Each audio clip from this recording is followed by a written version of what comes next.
Hey, everyone! If you enjoy my quantum audiobooks, you can support me by becoming a Patreon member. Your support helps me keep creating, and you'll get exclusive perks. You can also access my audiobooks directly through Google Drive. Check out the link in the description. Now, let's get started. Picture this.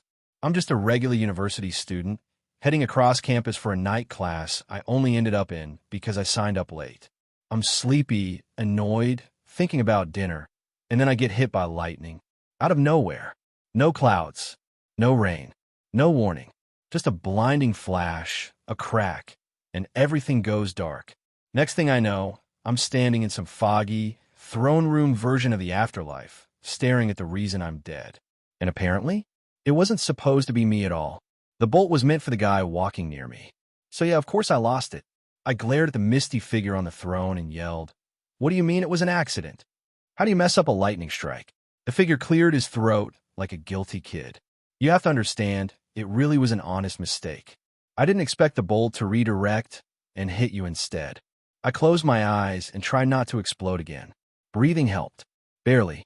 "Look," I said, "I get you're some all-powerful cosmic administrator or whatever, but that doesn't mean you get to just accidentally kill me." I was alive.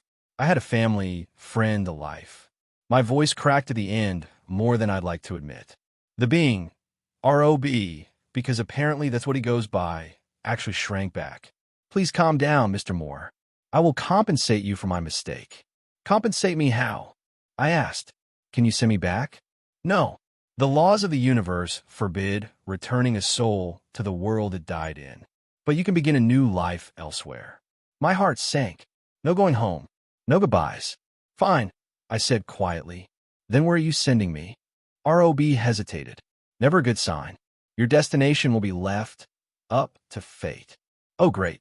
Before I could argue, a blinding flash appeared and faded, revealing a giant wheel, like something ripped straight from a game show. I stared at it in disbelief. "Don't tell me. Spin the wheel and receive your new destination." Of course. I sighed, grabbed the wheel, and spun it hard. As it whirled, I crossed my fingers. Please don't be a hell world. Please don't be a hell world. Tick, tick, tick. The wheel slowed and landed. "Congratulations. You'll be sent to the world of Twilight." I exhaled in relief. Honestly, could have been way worse. At least I didn't land an attack on Titan or Marvel. Twilight, I could survive by just minding my damn business. ROB perked up. "You seem pleased. It's acceptable." "Good. Now for the second part of your compensation." Second part. The wheel flashed again and changed. "This is the wheel of abilities. Spin it to receive a special power." "Well, okay. Now we're talking." I spun it without hesitation. The ticking started again, faster this time, until it stopped. "Congratulations. You have received the ability of Princess Azula. Firebending," I muttered, feeling a spark of actual excitement. And then it hit me. Information poured into my mind. Stances, forms, the feeling of heat gathering in my palms. Even advanced techniques like lightning generation snapped in a place like I'd always known them. Lightning. The irony wasn't lost on me. ROB spoke again, sounding almost relieved. "I hope this is enough, Mr. Moore. I cannot undo what happened, but this is everything I can offer." I still felt the anger lingering, but the worst of it had faded. What else could I do? There was no going backward. "For everyone's sake," I said, "don't make mistakes like this again. I promise you, it won't happen twice." "Good." My chest tightened thinking about my family. They'd never know what happened. I just hope they'd be okay. "Is it time?" ROB nodded. "It is. Farewell, Mr. Moore. May your new life bring happiness." Yep, hopefully. My vision darkened. A force pulled me forward.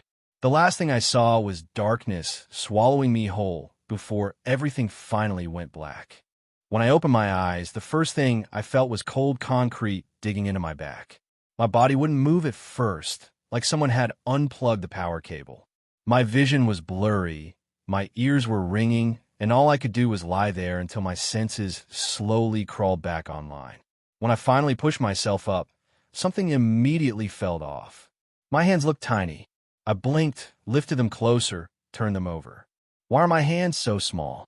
A sinking feeling hit my stomach. I looked down at my legs, shorter, thinner.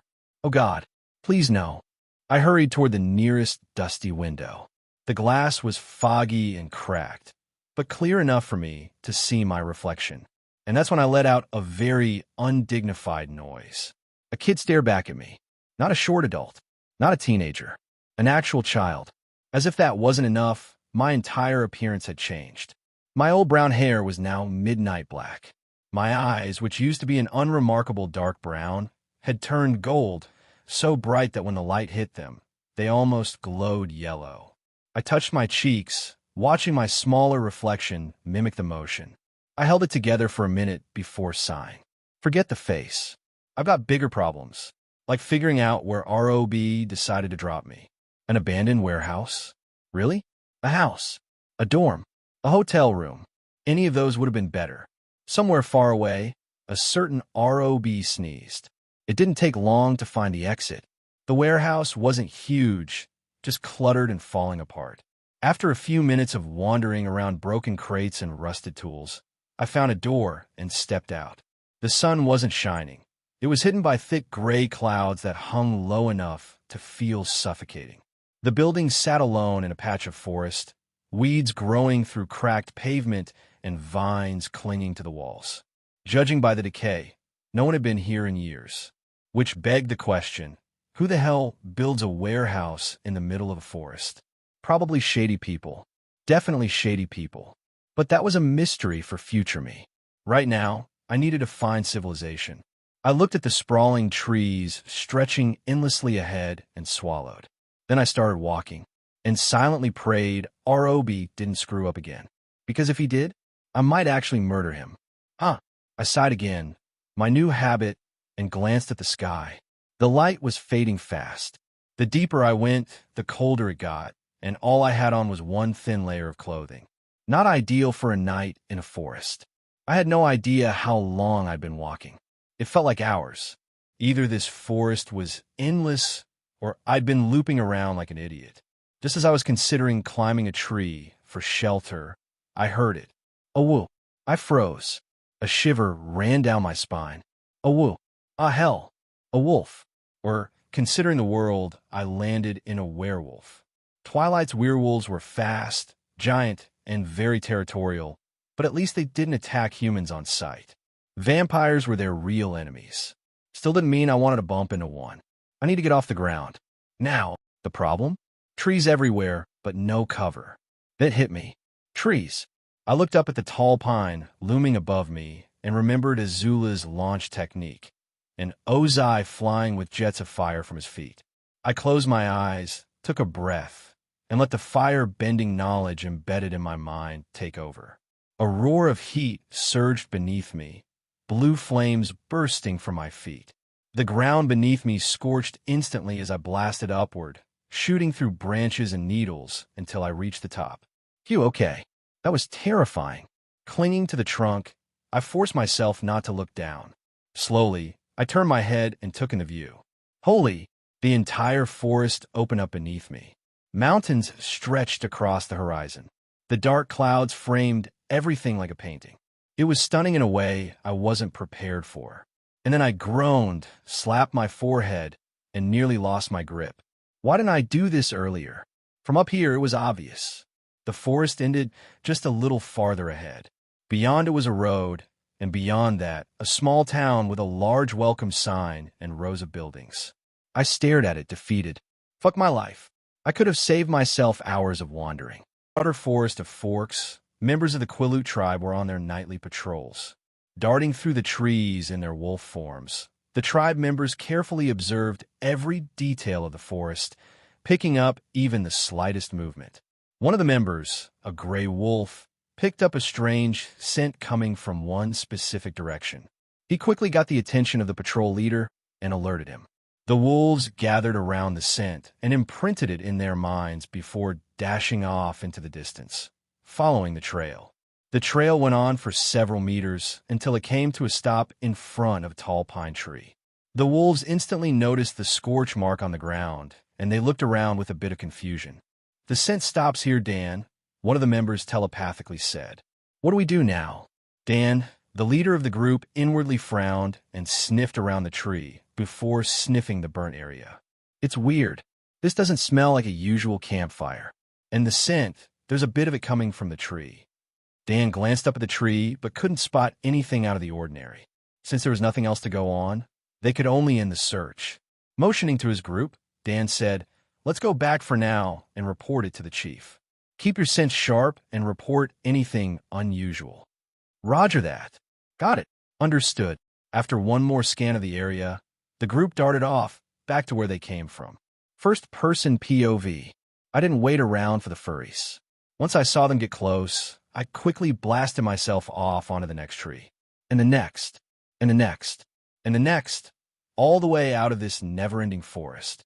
After nearly 2 hours of tree hopping, I had finally closed the distance between myself and the main road. However, before I knew it, the moon was already high in the sky, and the world around me had been blanketed by darkness. As much as I wanted to keep moving, I didn't have the strength to.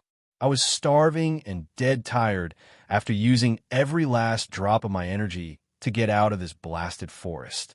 What I needed most right now was sleep. I picked a suitable tree with thick branches and lay against the trunk, closing my eyes. The temperature of my body dropped as the cool air brushed against it. Shivering, I breathed out a cloud of steam from my nostrils and raised the heat in my body. If I was on the ground, I would start a campfire, but I didn't want to risk attracting unwanted attention. Who knows what kinds of creatures walked around here at night? Ahem, vampires and shifters perhaps. After my body warmed up, I finally felt comfortable to sleep. It didn't take long for my consciousness to fade off into dreamland. General POV. Some kilometers away, in the dead of the night, Alice Cullen suddenly stopped in her tracks and gasped. A vision appeared before her that foretold a possible future. The image of a young man flashed in her mind, as well as an image of boy surrounded by blue flames. Instinctively, Alice knew that this person was her destined partner. Unfortunately, she could not make out his face. Alice. Rosalie noticed her sister frozen on the staircase. Judging by the startled look on her face, it seems Alice had another vision. The pixie-haired female turned around to face Rosalie with a smile blooming on her face. "I saw him, Rosalie," she breathed happily. With twinkling eyes, Alice said, "I finally saw my destined one. I think we will be meeting soon." Rosalie's eyes widened in shock. "Your destined partner?" Hearing the conversation, the rest of the Cullen family gathered around their pixie-haired family member. "That's wonderful news," Esme Cullen exclaimed. She quickly pulled her youngest pseudo daughter into a hug. "What's he like? Is he one of us?" Her question prompted a small frown to form on Alice's face. Pulling away from the hug, she replied, I'm not sure. Although I saw him, I wasn't able to get a glimpse of his face. I only saw 2 images of him, one of a grown man and the other of a child. They were surrounded by blue flames. Blue flames? Carlyle frowned. Rosalie looked at her mate, who raised an eyebrow. "Yeah, I don't know what that means," Alice pouted slightly. Releasing a sigh, she muttered, "I wish I could have at least gotten a tiny glimpse at his face." Edward suddenly spoke up. "You say you him as a child. Then could it be that he's still a child?" "I was thinking the same thing." Leslie, Jasper's partner, nodded her head. She looked at Alice and said, "Maybe you couldn't see his face because you two are not supposed to meet yet. I think you'll probably meet him in the future when he's grown up." Alice contemplated over her words and agreed. "Yes, I think you're right. It's a shame, though. I was hoping to meet him as soon as possible," she muttered sadly. Esme rubbed her back comfortingly. "You've waited decades for your mate. Just a little longer shouldn't be too difficult. At least now you know that you will meet him soon." Alice smiled sadly but nodded. Glancing up at the bright moon in the sky, she let out a little sigh. She childishly thought, "I hope he's the man of my dreams." Atop an oak tree, a certain boy let out an unflattering sneeze. "Damn, I hope I'm not getting a cold." First-person POV. The early morning sunlight breached the leaves of the tree and fell on my sleeping figure, urging me to wake up.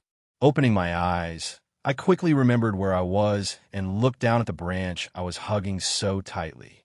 Thank goodness for my hugging tendencies, otherwise I may have accidentally slipped off during the night. My stomach let out a gurgling sound, alerting me of its starved state. If I was a nature expert, I would have climbed down the tree to search for berries and whatnot, but sadly, I was born and raised city boy. Now, I kind of wished I paid attention when my dad was giving his weekly agricultural lecture at the breakfast table. Alas, what can be done?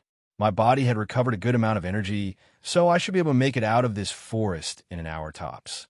Ignoring my ever-growing hunger, I stretched my limbs and rolled my neck around for a bit, getting rid of the stiffness before standing up on the branch and readying my stance. After that, I pushed off from the branch and blasted blue flames from my feet and fists, launching me to the nearest tree. General POV.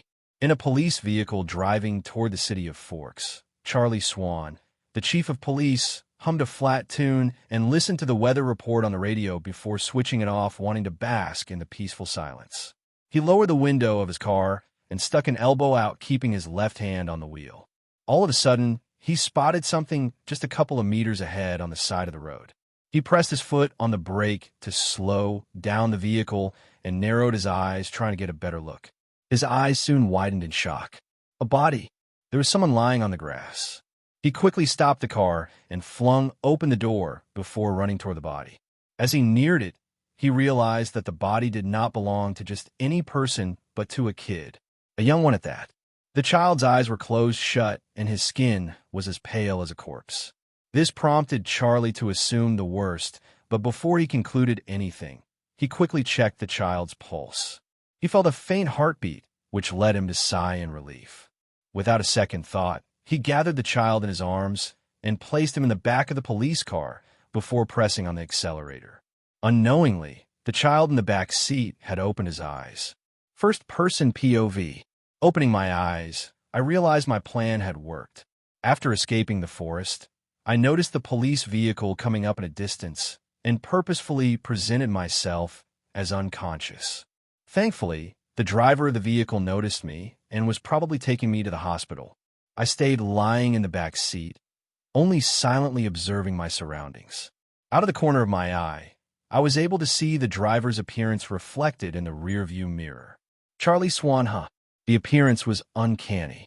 It was exactly the same as the person in the movie, the actor, Billy Burke. After confirming this, I glanced up at the window just in time to see the car passing the city's welcoming sign. The city of Forks welcomes you. Someone should really get that sign redone. At the hospital, I lay comfortably on top of the soft mattress. I was still feigning unconsciousness after Chief Swan dropped me off. He left me alone in the room, allowing the nurses and doctors to take over.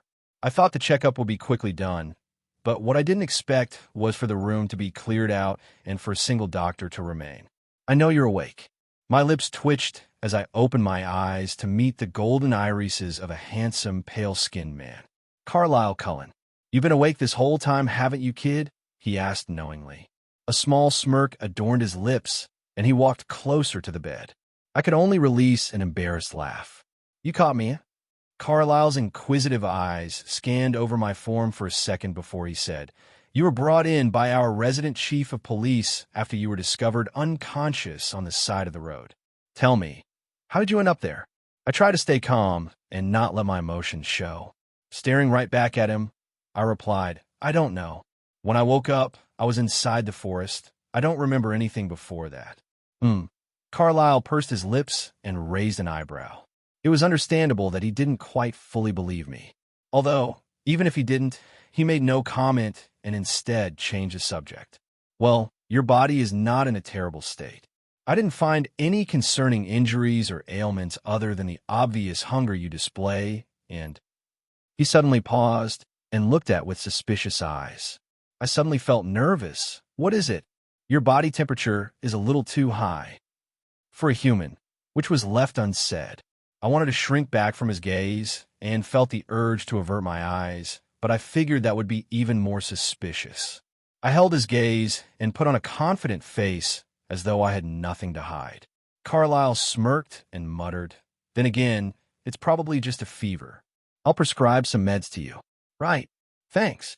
He nodded and turned around to walk out the door. However, before he left, he paused and said, "I hope you have to come to this city in peace. Otherwise, you will find living here to be quite difficult." After he exited the door, a drop of sweat slid down the side of my head. Damn, he's good. General POV. Charlie sat inside his office with a frown covering his features. Glancing at the information, or rather, the lack of information on the computer monitor, he realized things were going to be a bit complicated. That boy he found on the side of the road could not be identified in the database. Even after looking through the filing cabinets for any records of a missing kid, there was nothing. It was like this boy didn't exist until now. Charlie let out a tired sigh and rubbed his eyes before picking up the phone to make a call to a friend that worked in the Washington Police Department. After a few rings, the call was picked up. "Hey, Frankie? Yeah, it's me. I need you to look up something for me." On the other side of the line, his friend replied, "No problem, Charlie. But I'll need a photo of this kid to match with the ones in our database using facial recognition." Charlie massaged the bridge of his nose and said, "All right, I get you a picture. Just let me know as soon as you have the results." Of course. Hanging up the call, Charlie leaned back on his chair and contemplated the strangeness of the situation. Cases like this, it could easily be attributed to the child running away from home or being kidnapped. There were no signs of trauma on his body, so at least it could be confirmed that the boy was not abused in any way. However, Charlie would not be at ease until the kid's identity could be found. To no surprise, facial recognition couldn't pick up any similar faces in the Washington Police Department database. In other words, Alan was basically unregistered as a citizen of the United States of America. His background, his history, where he came, and how he ended up all the way in Forks were all a mystery. And the only person who could answer this mystery seemed to have amnesia. The only thing the boy remembered was his name. He didn't even know how old he was. The doctors could only make an assumption based on his bone structure. They guessed his age to be near 12. Outside the hospital room, Charlie looked at the sleeping boy with complicated emotions. He failed to notice Carlisle coming up behind him until the latter spoke. "So what's the plan for the kid?" "Foster care." Flinching, Charlie suppressed his surprise and replied stiffly, "That's the idea. However, given his unknown background, it's unlikely any home would be willing to take him in. In addition, he's a kid who'll soon be entering the worst childhood phase, puberty." Carlisle nodded with a soft hum. Glancing at his patient, a small smile emerged on the handsome man's face. "Why don't you take him in then, Chief?" Carlisle suggested with a raised eyebrow. Charlie almost choked on his saliva. In disbelief, he pointed at himself. "Me? You gotta be kidding, document. I don't know how to take care of a 12-year-old kid." "Don't you have a 12-year-old daughter?" retorted the doctor. "You're the only one with the means to be able to do it. Forks is a small city, Chief. There aren't many options unless you send him to a bigger city." "I know that," Charlie wanted to say. Frowning to himself, Charlie gave a last glance at the sleeping boy before walking away. His face became blank, and it was unknown what he was thinking. Carlisle watched his retreating back thoughtfully and sent a single pleased glance at Alan before turning the other way and heading over to the stairs. After the two men left, Alan opened his eyes and looked at the door. First-person POV. Overhearing the conversation outside my hospital room, several scenarios were formed in my mind. Would I be in foster care? Or would I be sent out of this city? I brushed off the idea of Charlie Swan taking me under his care. Given his personality, it was unlikely he'd do that. And I was mistaken. Shockingly. "So that's it, kid. You'll be staying with from now on until we can find a suitable place for you." As he spoke, Chief Swan ran a hand through his hair, exhibiting awkwardness as he carefully gauged my reaction. I'm not really sure what kind of reaction he was expecting, but all he received was a calm, "Oh." Indeed, I was taken aback, but after I thought about it, I didn't really mind staying with him. He didn't seem like the nosy type of person always wanting to get up in everybody's business. Unless it was part of the job, of course. "Then, after you're discharged, I'll take you to buy some clothes, and then I'll take you home." "Thanks, Mr. Swan," I said. He waved his hand and stiffly said, "It's fine." We exchanged a few more words before Chief Swan bid me a good night and left. Immediately after, Carlisle Cullen walked in holding a clipboard. I sighed. "No need to sound so disappointed," he said. amused by my reaction. I have no intention to dig up your secrets. Yet I thought, haha, of course. I was just thinking about moving in with Chief Swan. I chuckled, not meeting the blonde's eyes. Ah, yes. I heard about that, Carlyle nodded. He's not the most sociable of people, but Chief Swan is a good person. Yeah, I already guessed as much, I replied softly. He has a daughter, right? The same age as me. I believe he does. But she lives with her mother elsewhere, was all Carlyle said before conducting his regular assessment. He looked through the reports and said, well, your vitals are all clear. No surprise there. Your weight is now appropriate for your age, and all other tests are clear. You're free to go. You mean I could be discharged? Yup, Carlyle nodded. Actually, you could have been discharged a few days ago, but we were keeping you in for observation. Sure. I totally believe that you guys didn't keep me here because you were suspicious of my background. With a stiff smile, I said, thank you. But the chief just left. We told him you'll stay for one more night and be discharged tomorrow morning. Of course you did. To be honest, I did find Carlyle's attention on me a little odd, but I tried to ignore it. Part of me figured his attention was due to the fact he had super vampire senses that were sending him signals of my abnormality. But the other part wondered if there was more it. I knew that he wasn't hostile to me. Quite the opposite, frankly. At times, his gaze seemed expectant. The kind of expectancy one gets when they know they're going to receive a present or something. This is what greatly puzzled me. What could he possibly be expecting? During the night, I spent some time mulling over these thoughts before eventually giving up due to tiredness. Closing my eyes, I allowed my body and mind to relax, letting go of my worries and curiosity, and let sleep consume me. Whatever it was Carlyle was expecting from me, I just hope it is nothing burdensome. The following morning, I got up early and bathed before throwing on the same set of hospital robes. Sitting on the bed, I received my breakfast from a nurse who happily spent a good 10 minutes chatting with me before leaving me to eat. Hospital food was never really something to rave about, so I'll skip the whole taste description. It tasted okay. That's all. Luckily, I was feeling famished, so it was easy enough to gobble up every last bit of food before pressing the button to summon a nurse. Dabbing my lips with a napkin, I thanked the nurse that came in for the food and sat up against the headboard, letting my gaze drift out the window. Another dreary day, it seems. Come to think of it, I don't think I've seen a single day of sunshine in this place. A knock on the door sounded, moving my attention away from the window to the tall figure by the open door. Is it time to go? Chief Swan nodded, yeah. He walked over and handed me a bag while saying, some old clothes of mine. Might be big on you, but we'll get some new stuff. I looked inside the bag and glanced up at Chief Swan gratefully. Thank you. He only hummed and sent me to get changed in the bathroom. After I changed, I followed Charlie out to the reception area where he signed a document at the desk. Then, we walked out of the hospital and got into his work car before heading to the nearest shopping center.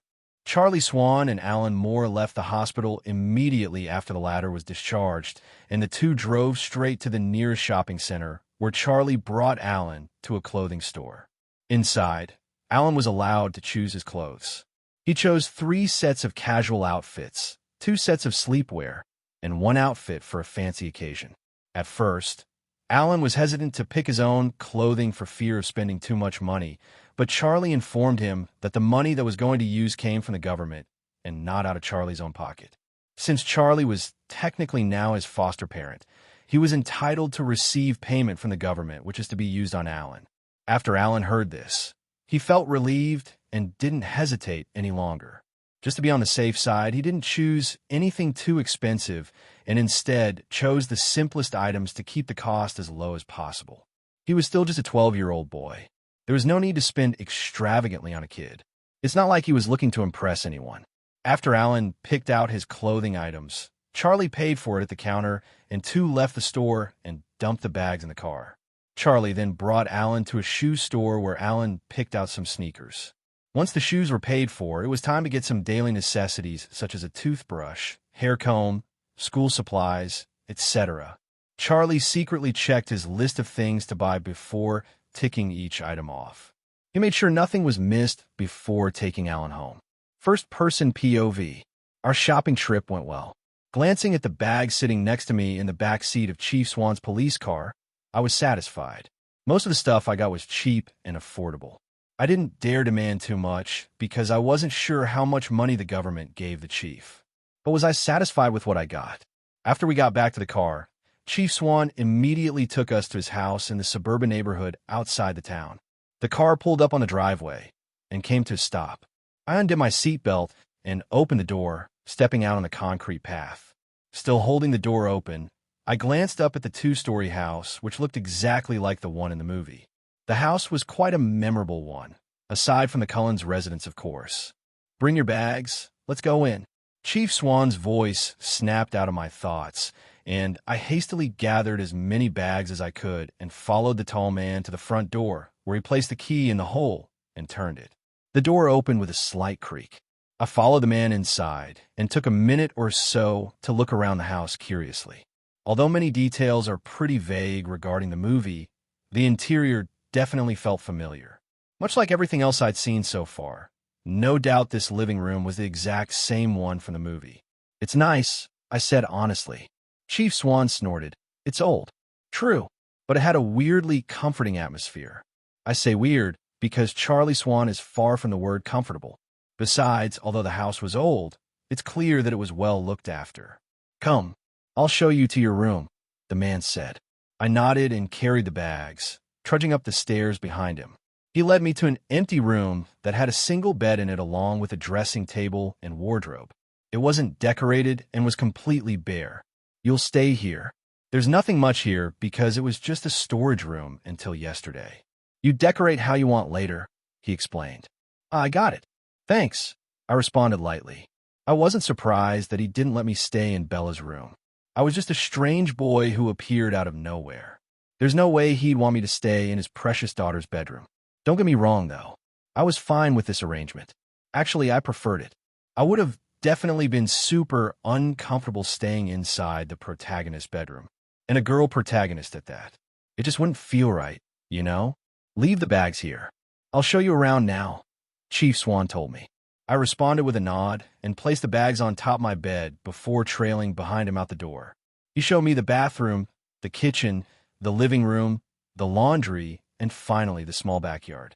When the tour was done, he set a few ground rules. 1. If I don't know where something is, ask. 2. Don't go into Bella's bedroom. 3. Lights out at 9:30 p.m. No loud noises after 10 p.m. 4. Don't open the door to strangers. 5. No going out without letting him know first and getting permission. Other than those 5, there was nothing else.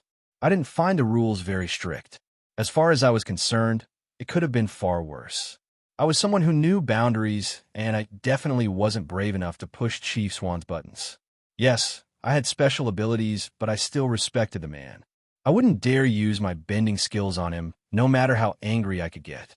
Then again, I had already made a promise to myself to never use my ability on humans.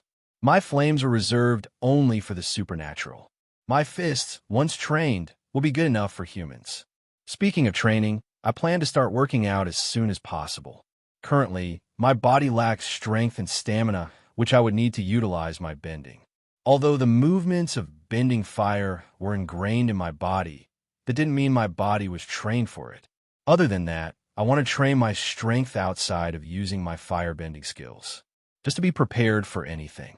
After all, this was a world filled with supernatural beings. One can never predict what will happen when these beings are involved. It's been about a week since I came to live with Chief Swan. So far, it's been good. Chief Swan stayed at home for the first day, and on the second, he went to work leaving me by myself. I doubt he did so out of trust. Most likely, there was no other choice considering I had nowhere else to go. The local middle school was currently on break, but Charlie still had work. I could tell he was reluctant to leave me alone and gave me his phone number in case anything happened, which thankfully, nothing did. I spent a lot of my time just roaming around the house, exercising my growing muscles when I could, and practicing some stances. All of this was done inside the vicinity of the house, as I was afraid there'd be unwanted eyes on me once I stepped out the door.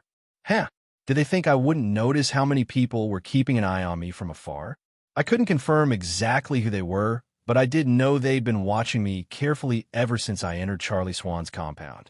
I didn't feel any hostility in their gazes, More like they were just keeping tabs on me out of curiosity, which I didn't really mind or care about.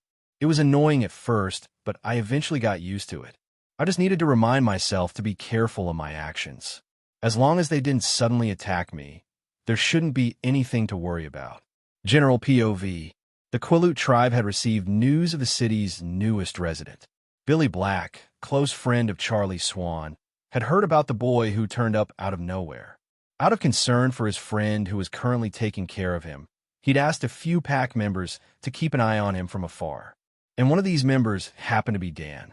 Dan, the one who led the patrol around 10 days ago, agreed out of respect to Billy. He and a few others came within a good distance of the house, but not too close where they'd be spotted.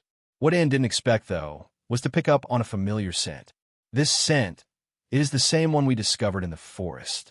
Dan's expression hardened as he realized the scent trailed up into Charlie Swan's house. That could only mean one thing. The boy. It was the boy. Dan was worried and incredibly confused.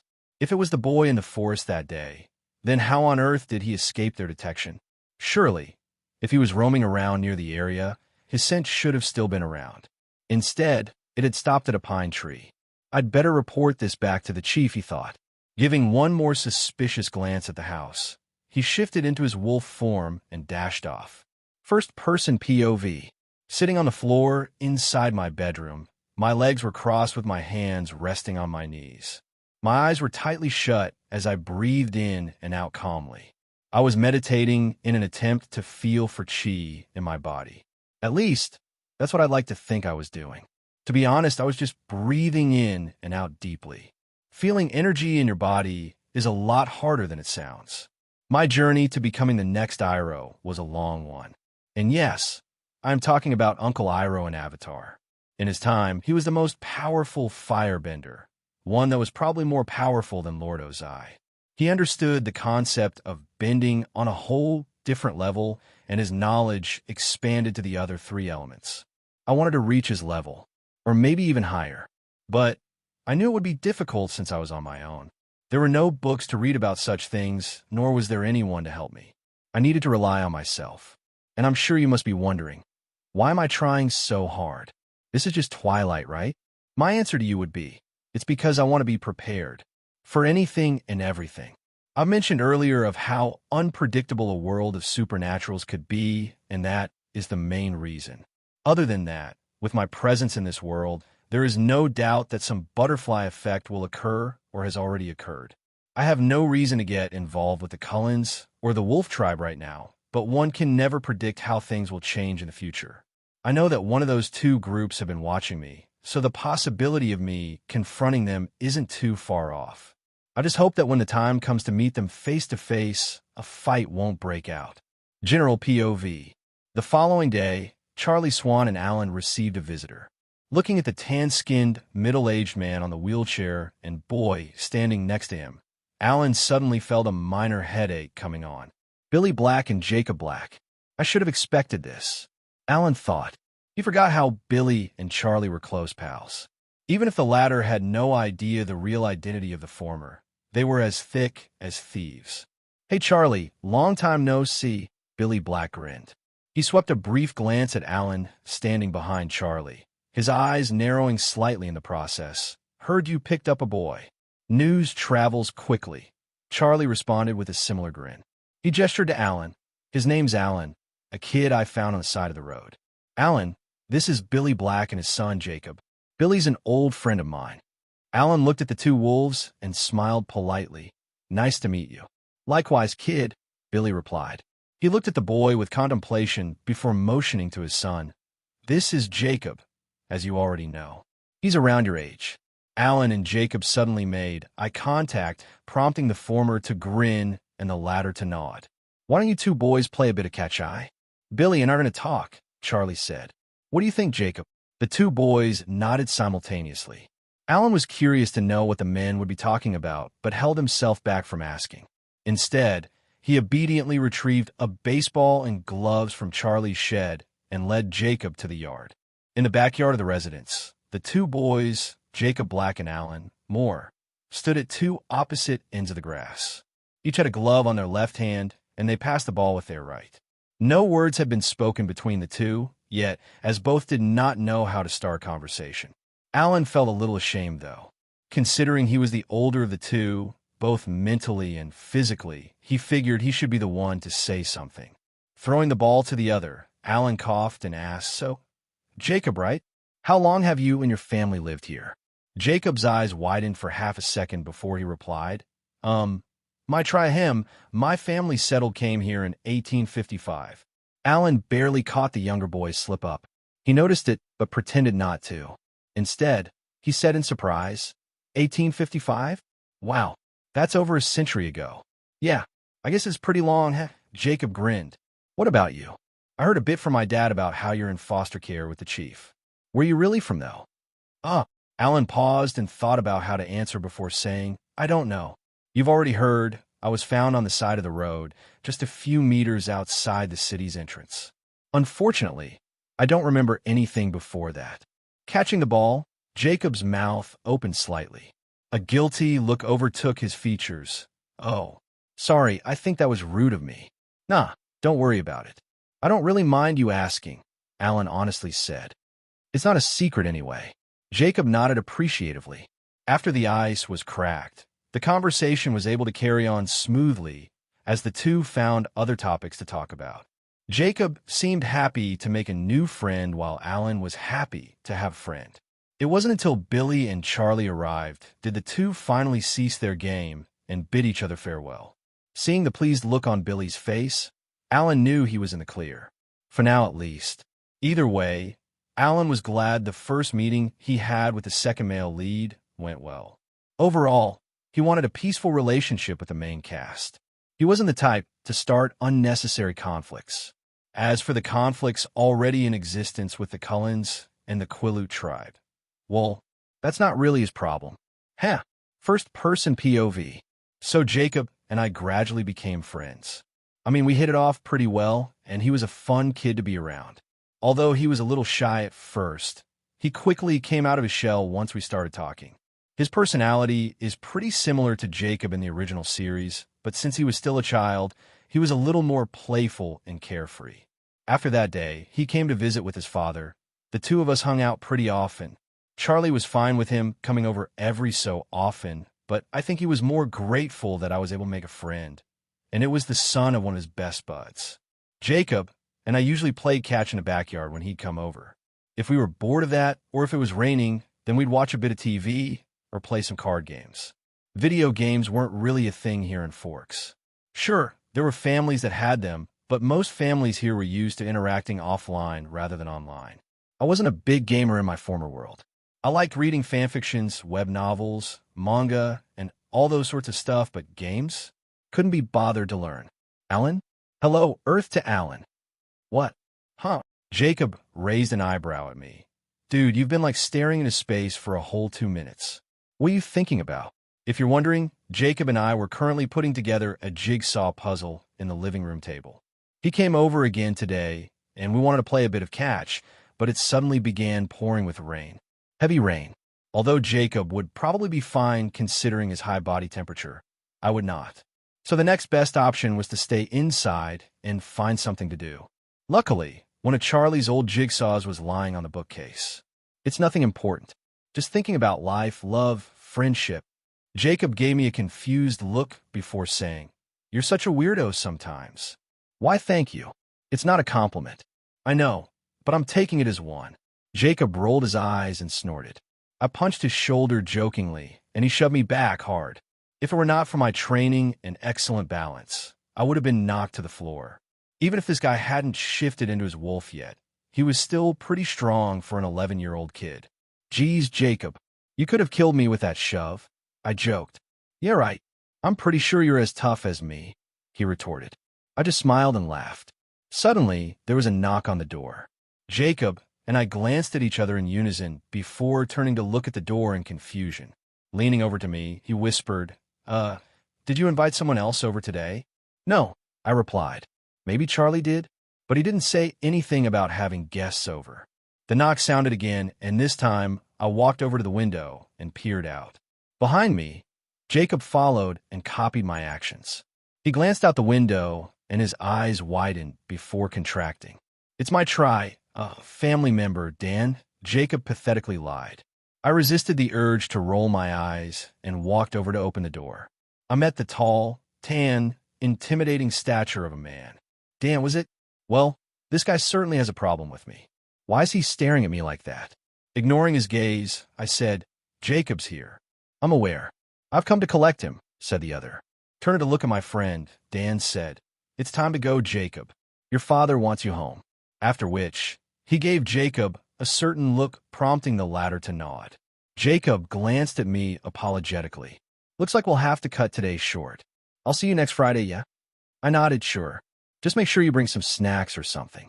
The response I got was a brief chuckle. "Noted." So, Charlie had some devastating news for me. "School begins next month. I've enrolled you at our local middle school," he told me this morning. Hence, the devastating news.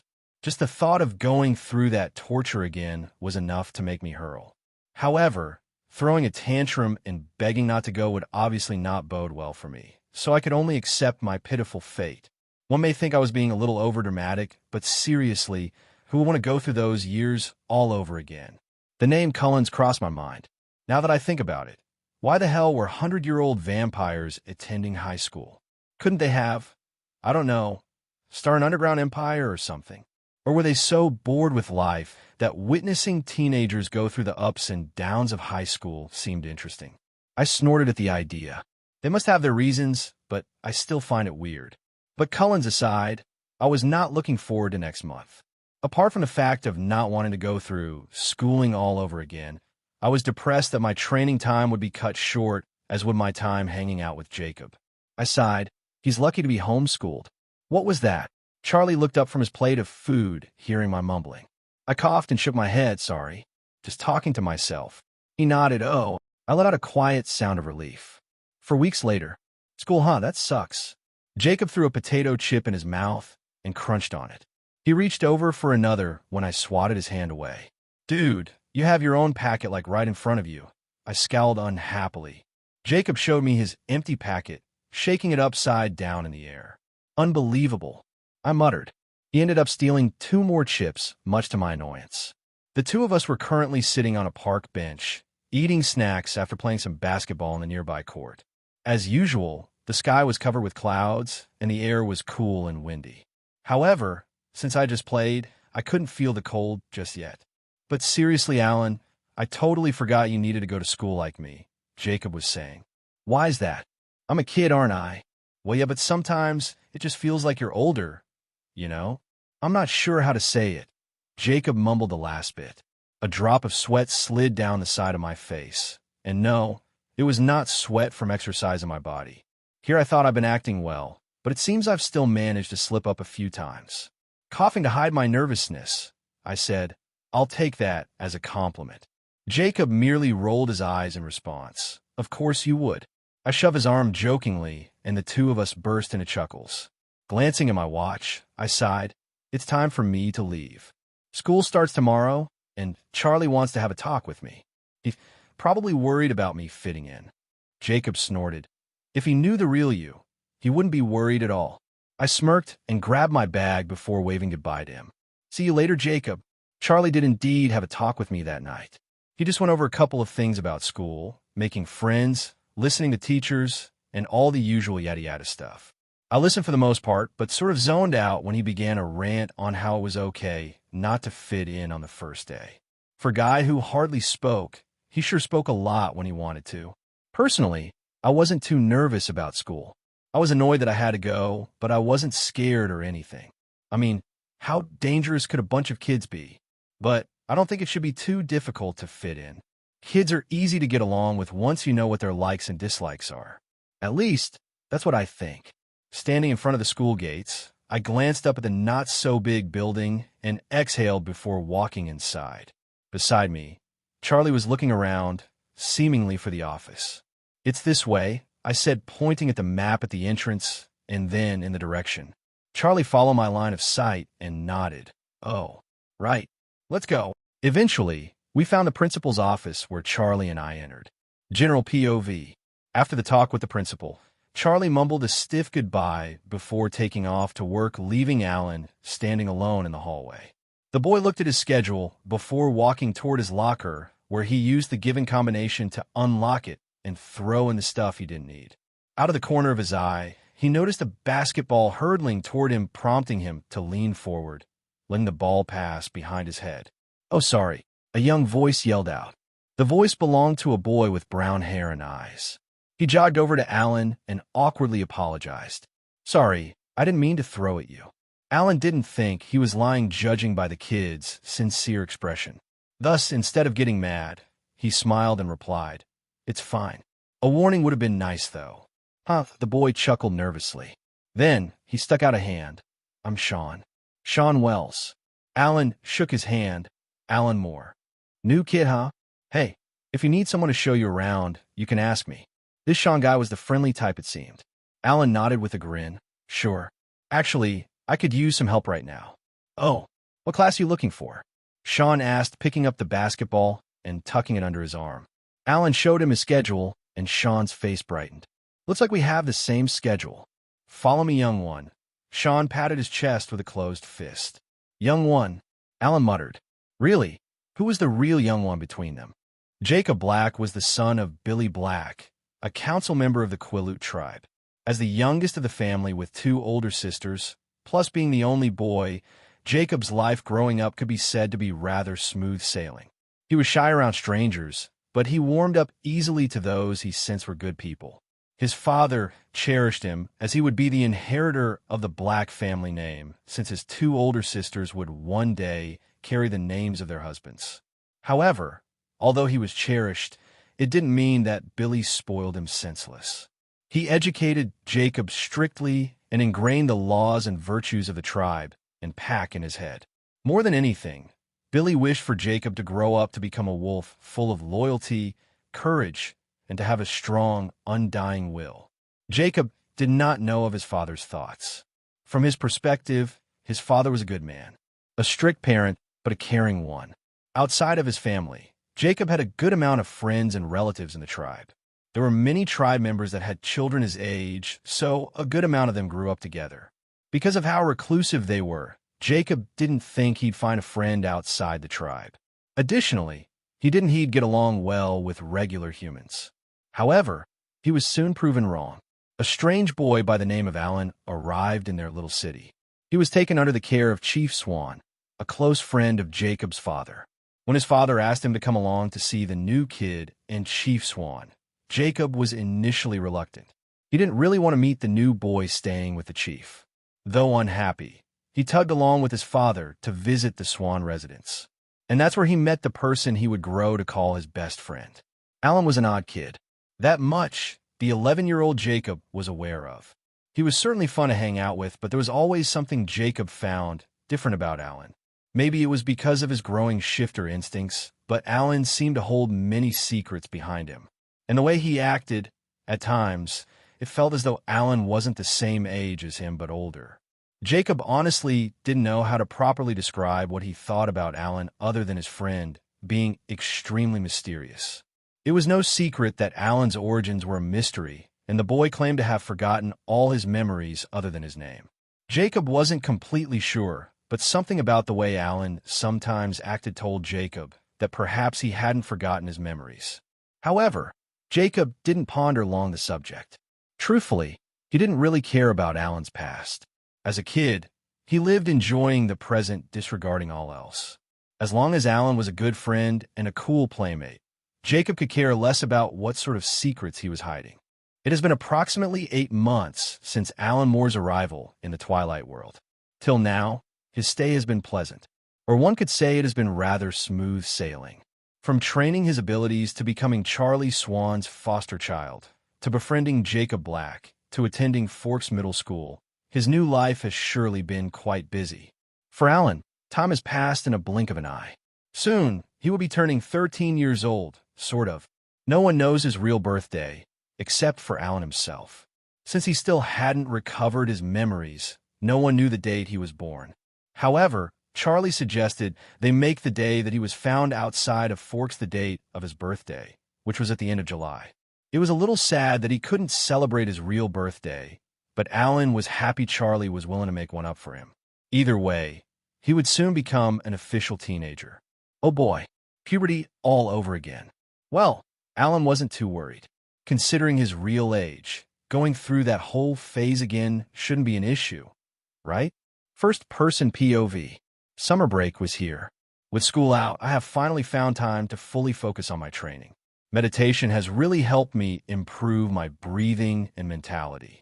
I still have trouble feeling chi flow throughout my body, but I'm slowly getting there. I think the eyes watching me from the dark have dispersed, giving me the freedom to practice my flames in the backyard. And I have to say, it was a wonderful feeling. It was basically the same feeling of finally shitting after a long day of constipation. Bad analogy, but you get it. I've been holding back from producing flames in order to not get noticed, but now I was able to release them.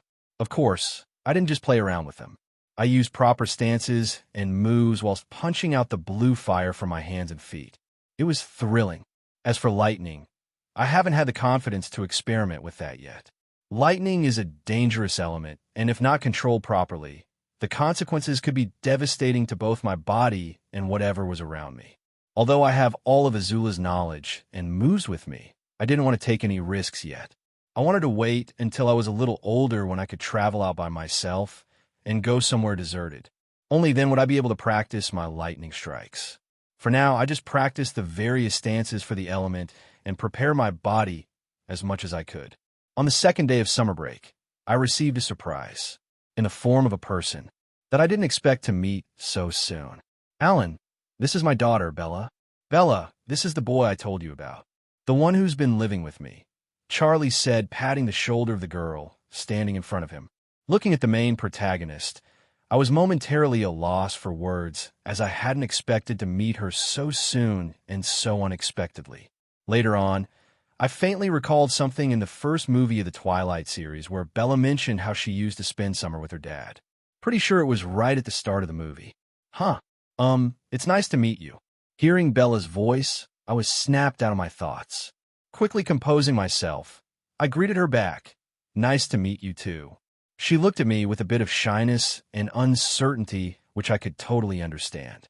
I was a total stranger, yet someone who was living with her dad. Right now, she probably had no clue how to act around me. Her appearance was practically how one would picture a 12-year-old Kristen Stewart. She was small, fair-skinned, dark brown hair, and soft features with a hint of baby fat still lingering there. Her hands were clasped together with her fingers brushing against each other, showcasing how awkward and apprehensive she was most likely feeling. Charlie, totally oblivious to Bella's condition, took out her bag from the car and said, "Why don't you call Jacob to come over, Alan? Then you three can play together." "Sure," I replied. Charlie gave a rare grin. Glancing at Bella, he told her, "You can get to know Alan while you wait for Jacob to arrive. You two should get along well." Bella just smiled awkwardly in response. After we entered the door of the house, Charlie took Bella's things up to her room, leaving the two of us downstairs. "So, you live in Phoenix, right?" I asked her. "Yeah," Bella replied. "How is it? Hot, sunny. So the total opposite of Forks, huh?" Bella let out a little laugh. "Yeah, I guess so." Glancing around the house, she asked, "What about you? Are you originally from Forks?" I shook my head. "I don't think so." "Think." Bella looked at me with confusion. Rubbing the back of my head, I had to explain my pitiful past. By the end of it, Bella was looking at me with surprise and sympathy. "Oh, I'm sorry for asking." "Nah, don't apologize. You didn't know?" I replied with a smile. She nodded, but the tips of her ears were pink, indicating her embarrassment. I quickly changed the subject. "So you've met Jacob before, right?" Bella nodded, "Yeah, but we were really small at the time." "I'm sure he'll be happy to see you again," I joked. Bella's face turned red. It was totally unlike her character in the movies, but I suppose that's to be expected since she was still a child. Hiding my amusement, I said, "I'll go call him now." "Oh, sure. I'll just get something to drink." I quickly jogged over to the telephone, where I dialed a number I knew by heart. After a couple of rings, the phone was picked up. "Hello." "Oh, hi, Mr. Black. Is Jacob there?" Well, Charlie's daughter is in town, so I was wondering if you wanted to come over for a bit." "Yeah?" "Oh, great. Thank you. Putting down the phone, I wondered if I should learn to rein in my enthusiasm a bit. Was the high-pitched thank you too much? You cheated. Did not. Yes, you did. I saw you swap the cards. Sitting at the dining room table, I looked at the two arguing kids and let out a soft laugh. The three of us, Bella, Jacob, and I, were playing a card game together. Originally, the atmosphere had been one of peace, but I underestimated the competitiveness of the two in front of me. He's lying, right, Alan? Alan, come on, man, you're my friend. You should trust me. As both their eyes turned to look at me, I raised my hands in surrender. Don't bring me into this. As far as I could tell, both of you had something fishy going on with your cards. Their expressions changed to disbelief, and I laughed again. What's with all the noise, guys? An inquisitive Charlie walked into the room, carrying a glass of water. He was dressed in his uniform, ready to go back to work after having come home to get something. These two are cheating, I explained with a fake pout. Bella and Jacob both turned to me and said in unison, No, I'm not. No, I'm not. Charlie raised an eyebrow at wisely chose not to comment. Instead, he simply said, Well, all right then. Have fun, and left immediately after. How do we know you're not the one who's cheating? Jacob squinted his eyes at me. Bella nodded and gazed at me with suspicion. Holding a hand to my chest, I dramatically said, How can you think of me like that? Do I seem like a person who would cheat? Both of them. Yes. Well, ouch. But they weren't wrong. I really was cheating. Huh. It's been around a week since Bella came. Jacob came over 3 times already, and he would have come every day if it were not for his family commitments. Still, 3 days was enough for all 3 of us to form an interesting trio of friends. If I had to say, I was like the older brother of the group, while the other 2 were my younger siblings. Not to brag or anything, but I was definitely the most responsible one. Bella was responsible most of the time, but she was still a child that enjoyed a bit of messing around. Jacob, well, he was Jacob. On the days that Jacob couldn't make it, Bella and I got to know each other a bit more. She likes reading, music, board games, and is a very curious person. Despite her introverted personality, she is the type to let her curiosity take over her sense of reason. Not really a character trait I consider safe, but it was nothing too bad right now. I suppose she gets that quality from both her parents. Although, Charlie is a little more on the subdued side.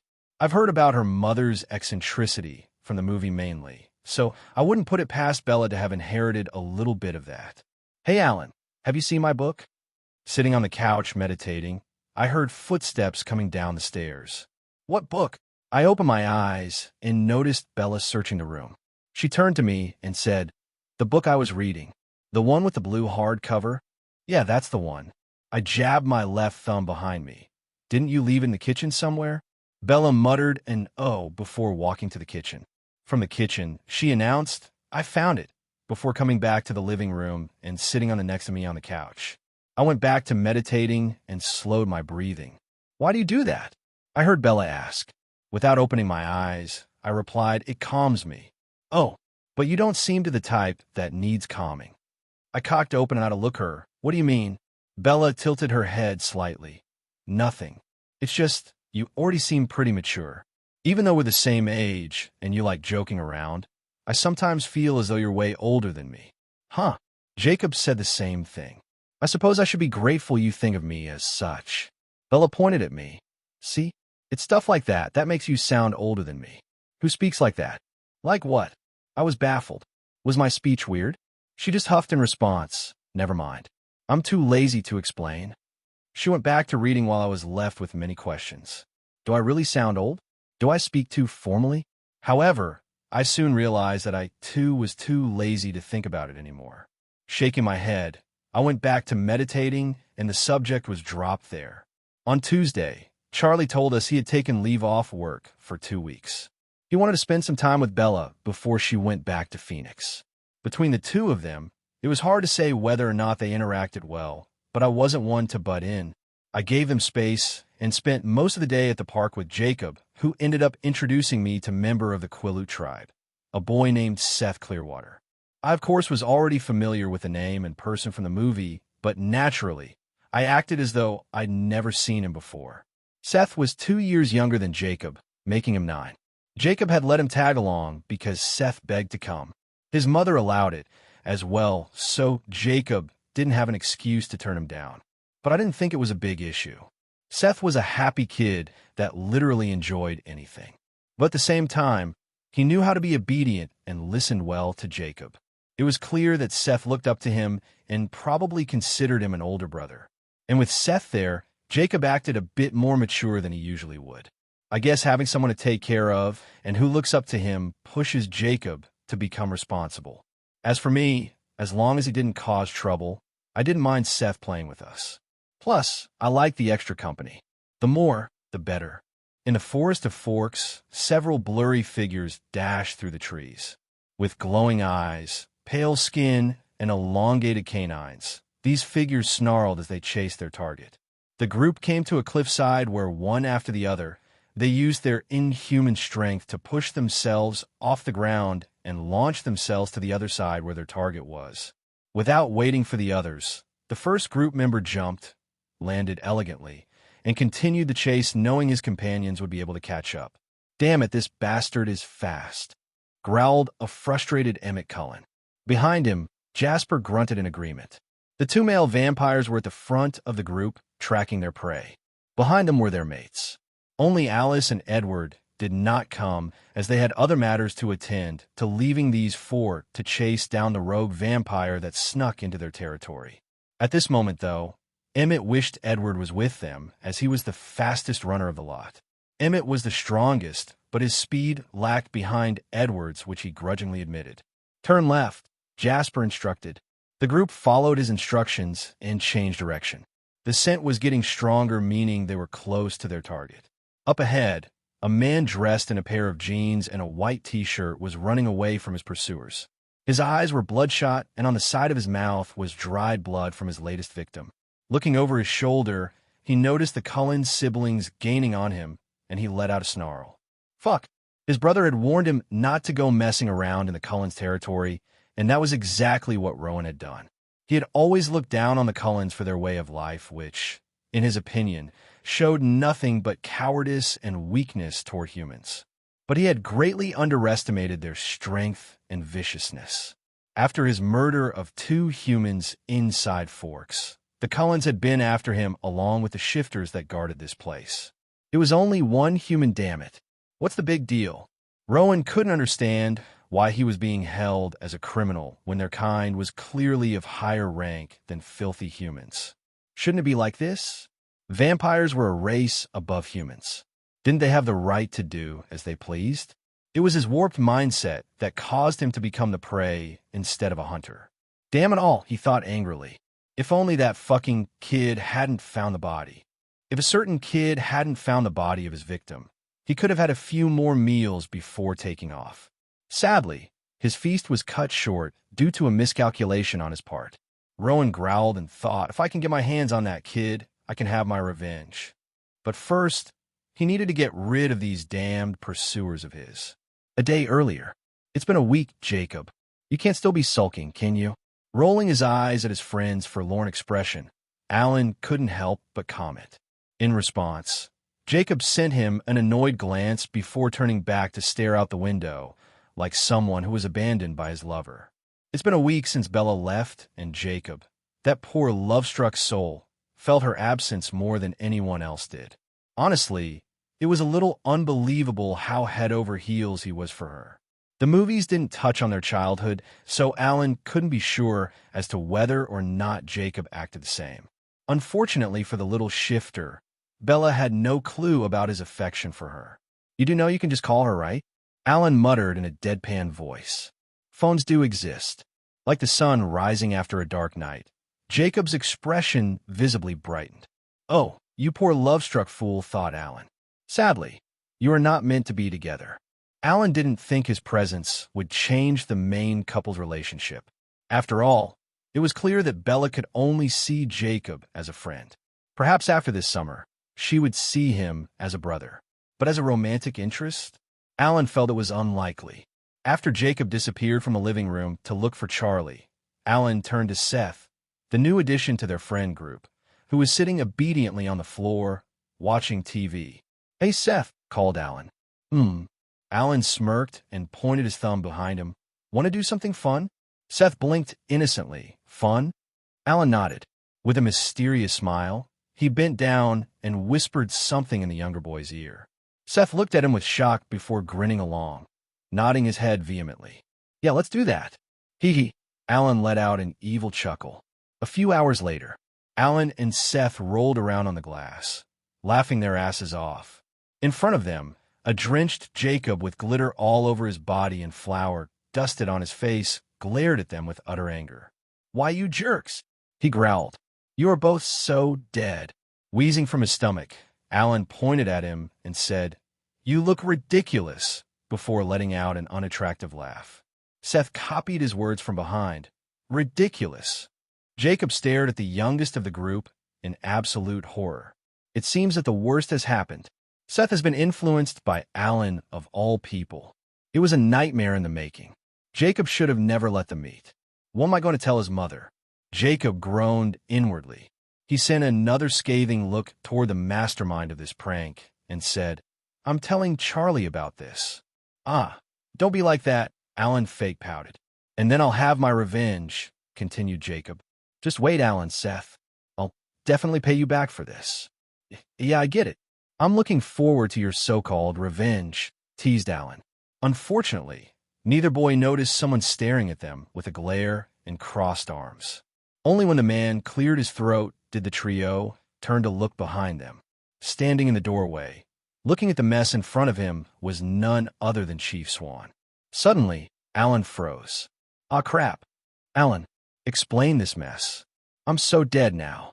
Naturally, the result of their activities landed the three boys a stern scolding from the chief of police. The punishment was not severe, to their surprise. Other than giving them a warning, Charlie only ordered them to clean up their mess and reflect on their actions, eyeing Alan in particular, whom he guessed to be the mastermind of the whole antic. The other two wouldn't dare pull off such things within his home otherwise. Jacob received a scolding as well, despite being completely innocent in the matter. He didn't forget to send a scathing glare at his friend, who feigned innocence. After the mess was cleaned, Jacob included, the two younger ones were sent home, and Alan was left to suffer a lecture from his foster parent. The lecture was anything but wonderful, however. Alan did feel a tinge of guilt for what he did. Only a tinge, though. From a person who has lived and suffered through the phase of adulthood, which consisted of depression, negativity, and self-doubt, it was refreshing to be a child again. Of course, Alan wouldn't go too far in his games. This prank was more of a one-off thing, for now. Jacob was simply too gullible for him not to tease. It was currently 6 p.m. in the evening. Being a Thursday, it was basically the no-cook day for Charlie, which meant that the two would be eating out at his favorite restaurant called The Lodge. Stepping out of the house, Alan rolled up the zip of his jacket and glanced at the sky, which was slowly turning dark.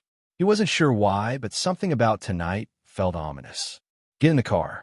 I'll be there shortly, Charlie told him as he went back into the house, presumably having forgotten something.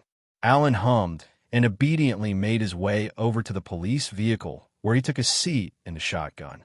Charlie stepped out of the house a few minutes later, closing and locking the door behind him before making his way over to the driver's seat. Strapping himself in, he plugged the ignition and the two were off to the town. Alan watched the passing scenery blankly. His mind was off somewhere else, thinking about various things that had absolutely nothing to do with anything. By the time he snapped out of his reverie, the car had stopped outside a familiar building. Charlie switched off the ignition and Alan unbuckled himself before climbing out of the vehicle and following the older man into the restaurant. The staff greeted the duo, far too familiar with their presence, and proceeded to take their orders. Charlie went with his good old steak and cobbler, while Alan opted for a simple burger and fries. Knowing the food would take a while to come, Alan asked Charlie for permission to walk around a bit, feeling a little stuffy in the restaurant. Sure, but don't go too far, was the reply he received. Relieved, Alan thanked the man before quickly disappearing outside the door. It was cold. The night air in Forks always was. Breathing out, Alan secretly used his bending to warm up his body as he leisurely walked around the area. The street was quite empty, with there being little to no pedestrians or cars on the road. So the walk was filled with silence. Peaceful silence. It was nice to take quiet walks like this once in a while. It made Alan feel a sense of relief and contentedness, allowing him to get lost in his thoughts and reflect on several things. It's a shame, though, that this time his self-reflection was cut short. Passing a section of the street, Alan suddenly stopped in his tracks, smelling a thick scent of blood. A frown fell upon his features. The area he was standing in was dark, and it was filled with bushes that had spilled over from the unkempt street garden and a dumpster.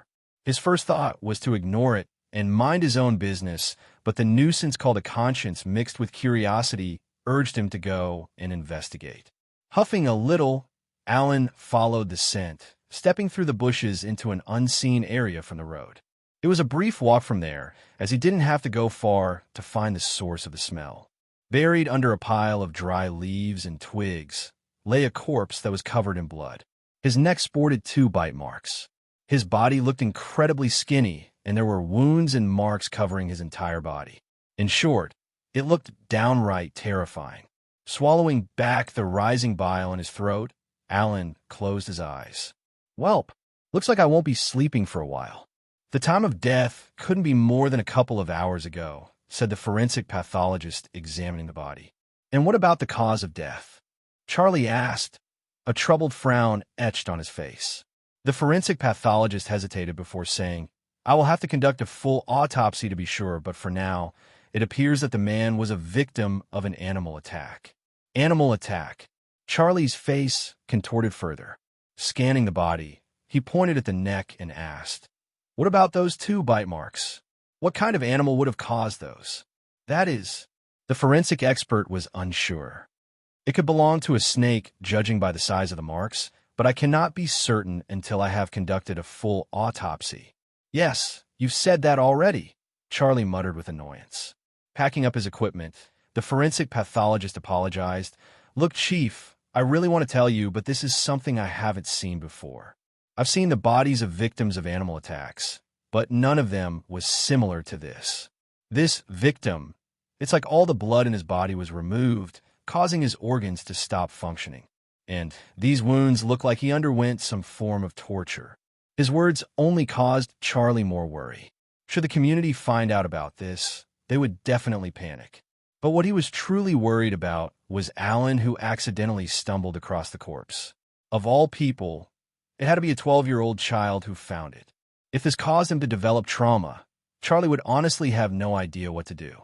Part of him would blame himself. I should probably go and check on him, the man muttered. After watching the body get bagged, he told his colleagues to go ahead to the station while he took Alan back home. Thinking about that boy, Charlie released another sigh. A vampire. It was definitely a vampire that killed that man. The 2 bite marks on the neck and a body that looked like it didn't have any flesh. And considering what world this was, it was the only explanation I could come up with. However, if I recall correctly, there was no mention of this event in the movie.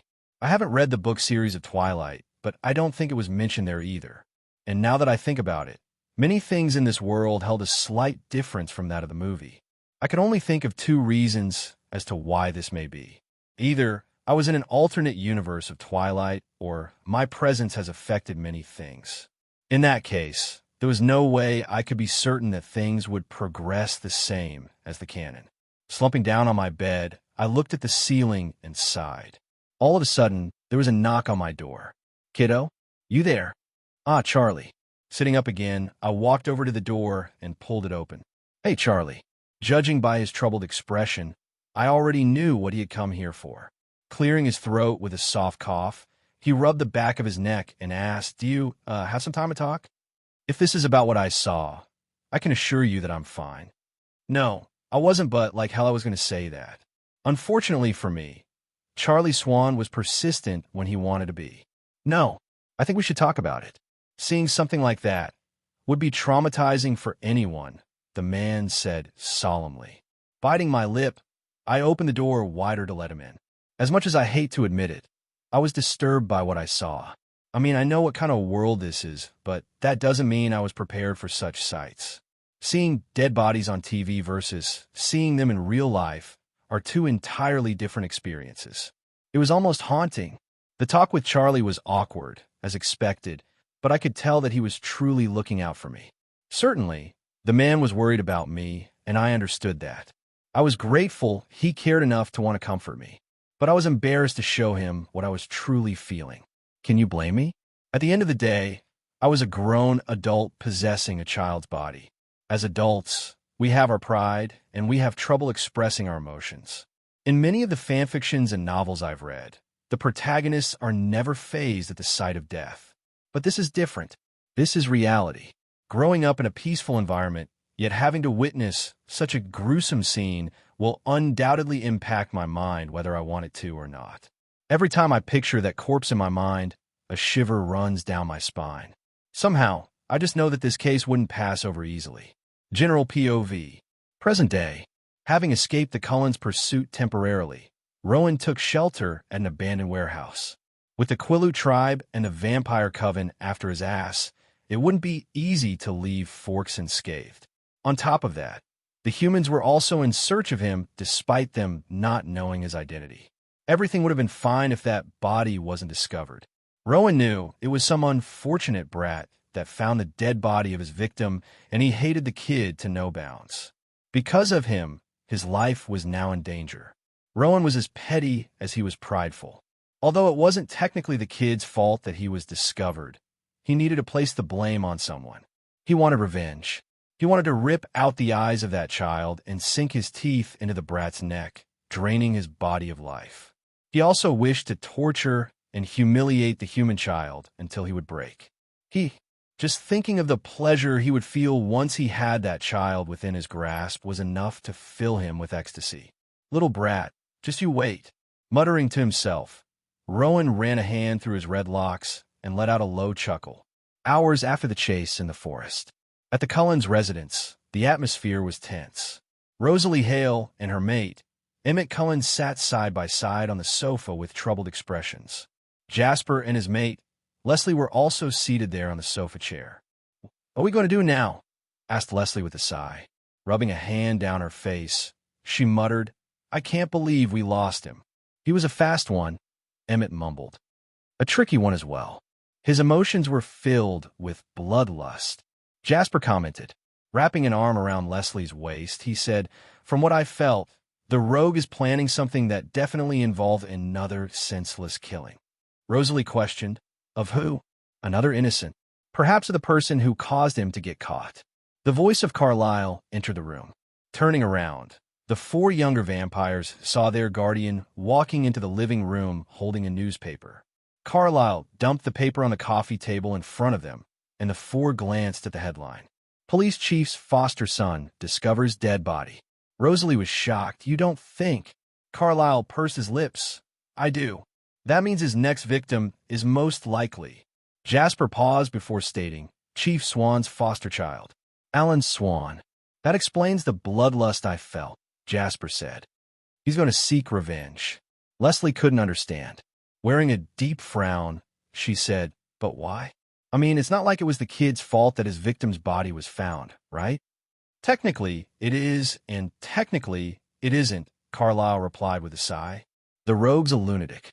That's all that matters." Emmett couldn't help but mutter. Clenching his fists, he said, "We have to find him before he finds the kid." "We must," stated Rosalie. "Otherwise, the next corpse that is found will be that child's."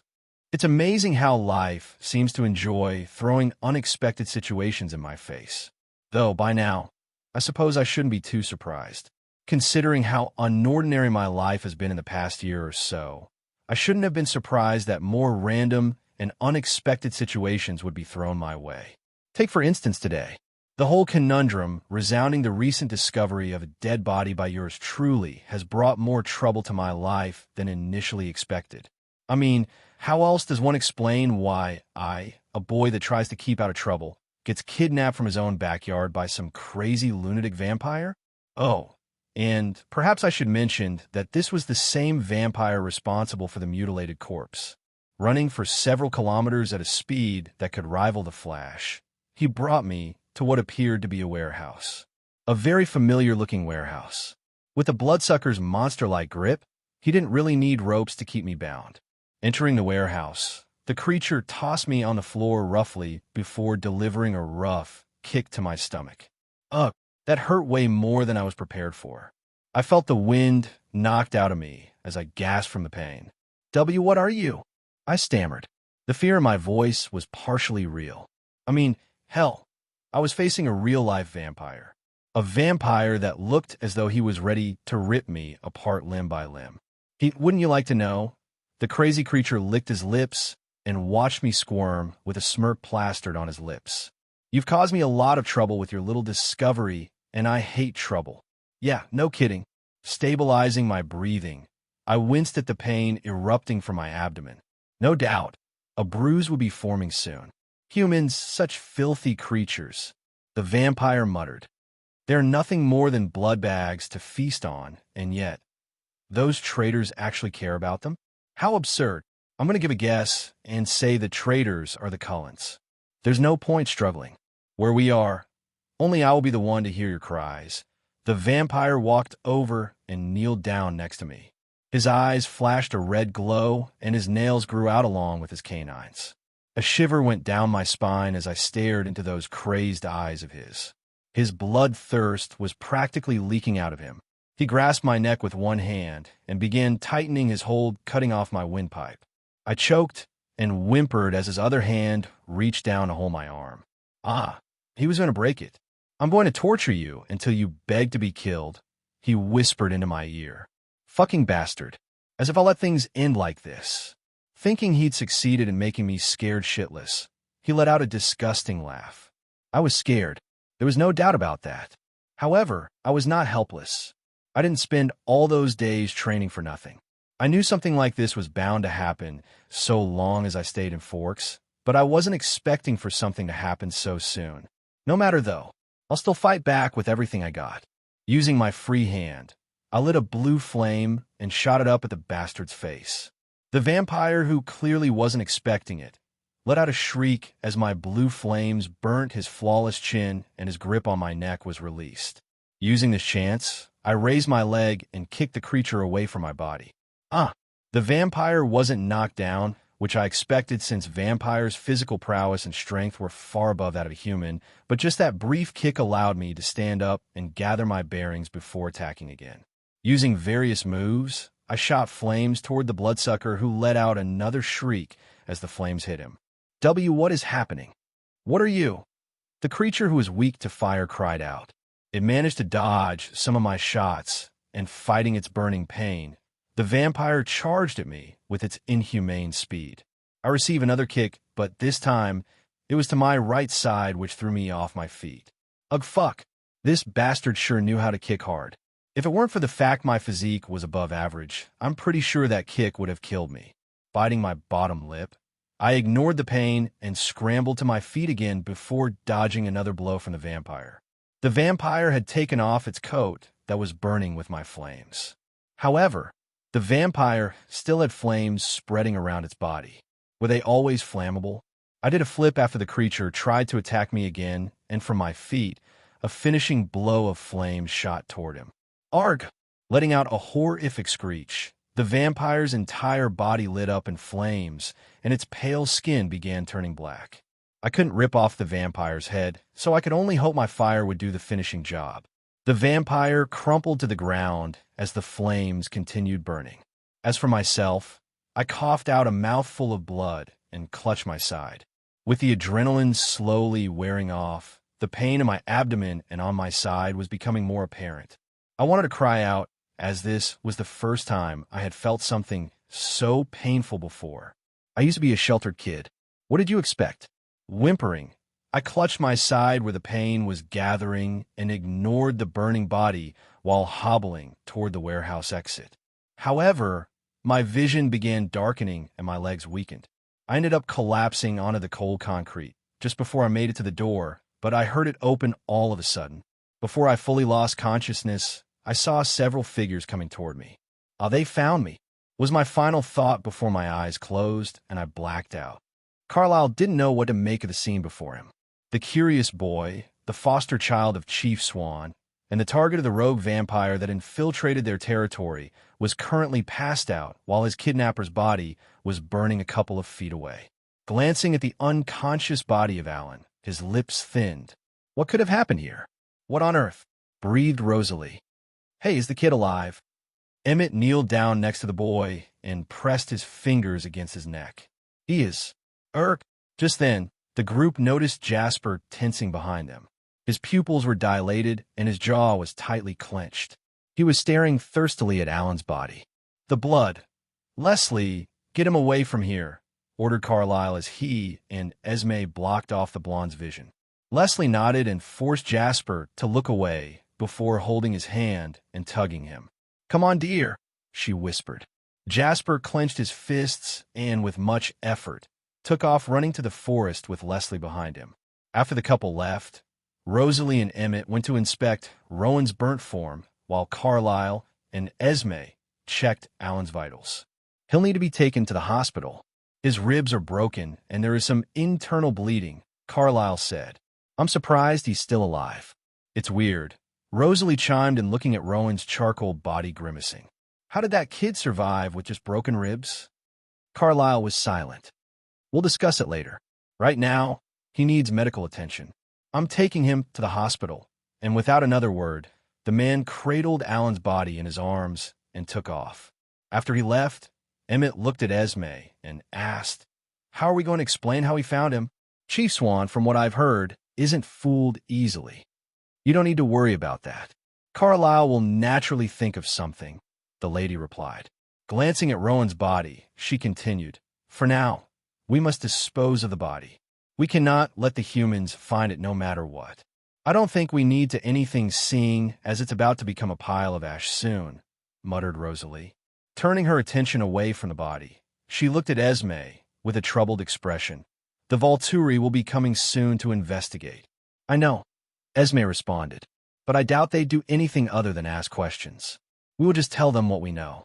As for the boy, she contemplates before saying, they can't touch him since he is human, and Carlyle wouldn't allow them to either. Rosalie doesn't seem convinced, but she says nothing. The trio wait around for a couple more hours till the burning body is reduced to ash. They then take off back home. I don't remember anything. An expected answer, but nevertheless, a concerning one. Charlie's face contorts to a frown as he attempts to rouse any memories from the boy regarding his disappearance without scaring him. Alan had gone missing for over a day, but turned up at the hospital entrance, bloodied and wounded. Dr. Cullen had operated on him and was able to patch up his damaged internal organs.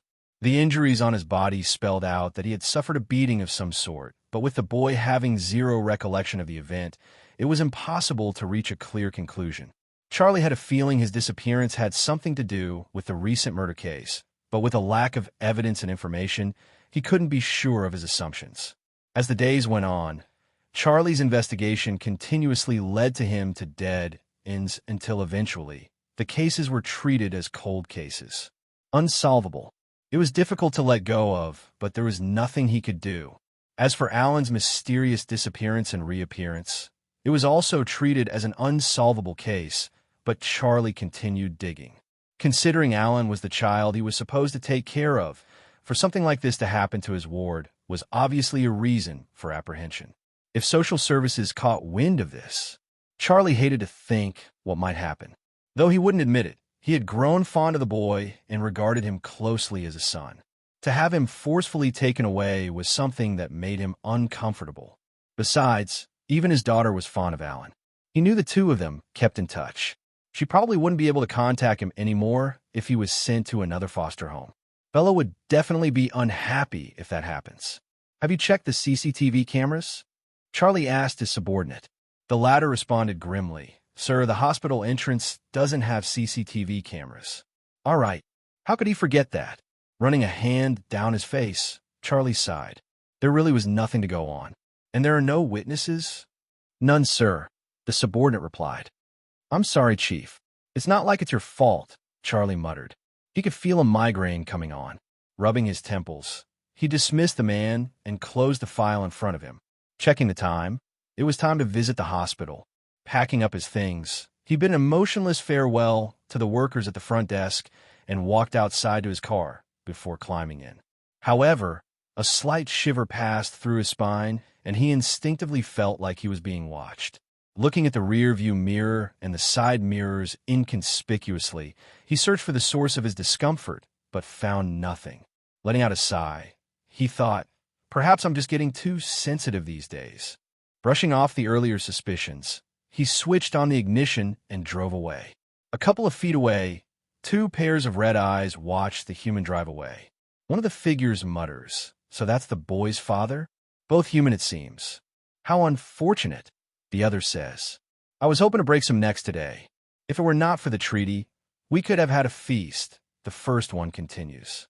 "However, we cannot touch the Cullens or their territory. Let us return. We must report to Arrow." With another regretful sigh, the two figures vanished from their hiding place.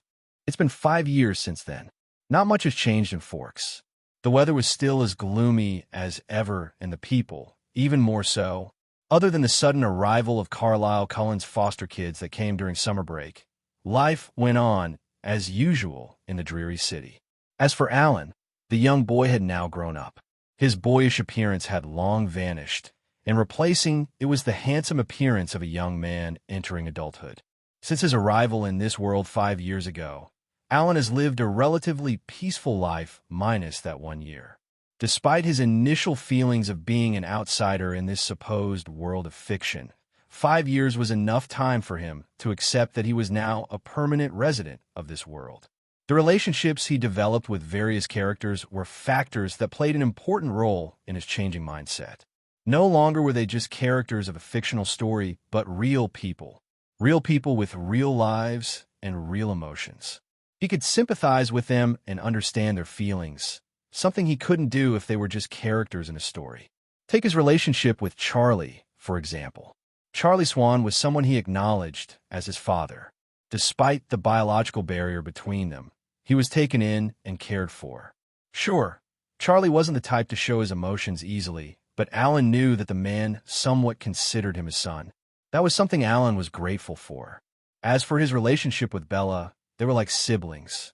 Although they had only met in person once, they still kept contact with each other through the years, and every time Charlie went down to Phoenix, he would help the two exchange gifts and letters. Jacob was the same as ever aside from that ridiculous hairdo he had. He and Alan were best pals along with Seth. Not much has changed about their relationship other than the time they spent together being reduced due to various things.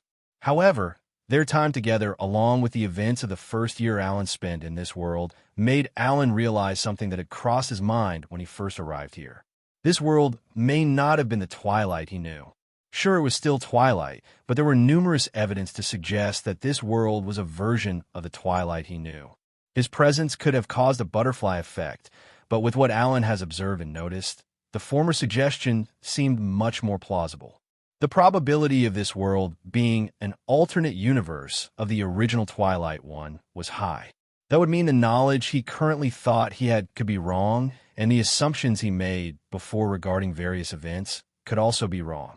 His train of thoughts brought him to another piece of information that sat blank. Who was he? Yes, his name was Alan, and he was a transmigrator, but who was he? If one thought about it, it's kind of strange that he woke up in a warehouse of all places. Why was a boy no older than 12, even in a warehouse in the middle of nowhere in the first place?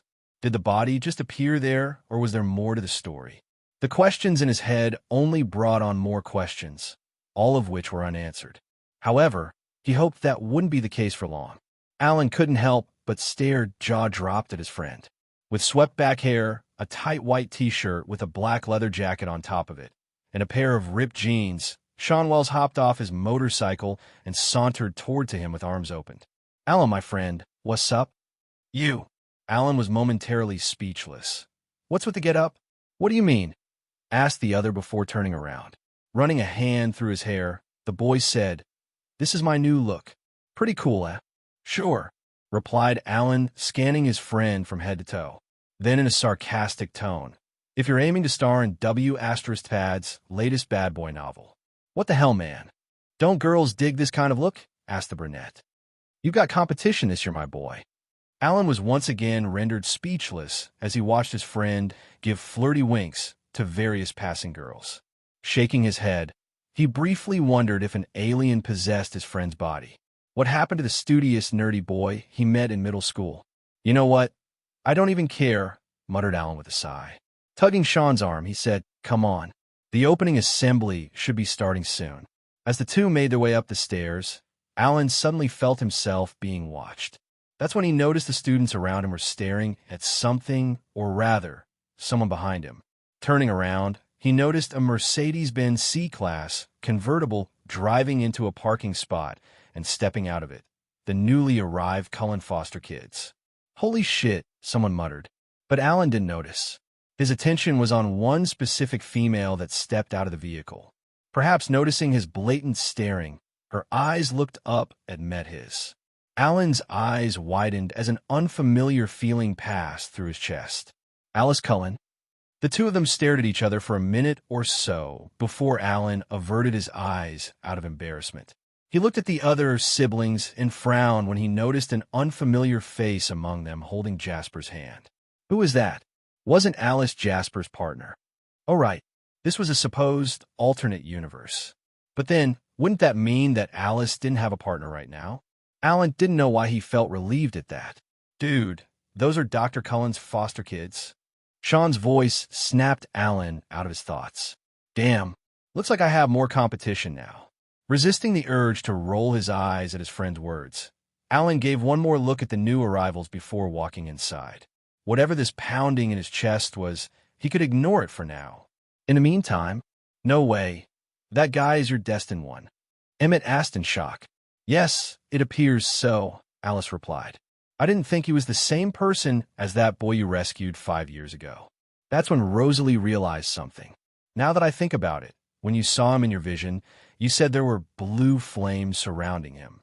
It could have been referring to that day we found him after Rowan kidnapped him. Jasper and Leslie's eyes widened when they realized what she was implying. Right. Rowan's body was burning with blue flames, muttered Leslie. How come we never considered the possibility then? Because we were preoccupied, I guess, Rosalie sighed. Putting a hand on her hip, she said, Then, could he have been the cause of Rowan's death? But how? He's human, Alice replied with a slight frown. I don't know about that. Hearing Edward's sudden words, the group looked at him in confusion. What do you mean? Asked Alice. What else could he be? Edward, however, pursed his lips and gazed up at the stairs where the subject of their attention was previously standing. After a minute, he said, I don't know. Then why? Because I cannot read his mind, replied the stoic male. Turning to the others, he spoke solemnly. I can't read his mind at all. There's something blocking me from doing so. After he said that, the group descended into silence. Alan couldn't forget that strange feeling he felt in his chest when he made eye contact with Alice Cullen. It was something he'd never felt before, a sort of tug in his heart, urging him to do something. To do what, though? Well, he would soon find out in the future. Within a day, the Cullens became the biggest topic in Forks High School. It was no surprise, really. With their dashing looks, guarded expressions, and questionable relationships with each other, it was no wonder everyone had their eyes on them. A couple brave girls attempted to strike up a conversation with Edward Cullen, but found themselves ignored altogether. The same happened with Alice Cullen, but with mainly boys. Unlike Edward, however, she politely yet firmly rejected their attempts using straightforward answers. As for the other four, anyone with eyes could tell they were paired up as two couples, so no one bothered them as much. By the end of the day, though, it was clear that Dr. Cullen's foster children wanted nothing to do with the rest of the student population. They were quickly labeled as weirdos by majority of the students who disliked their unfriendliness and questioned their strange relationship. Of course, not everyone shared the same sentiment.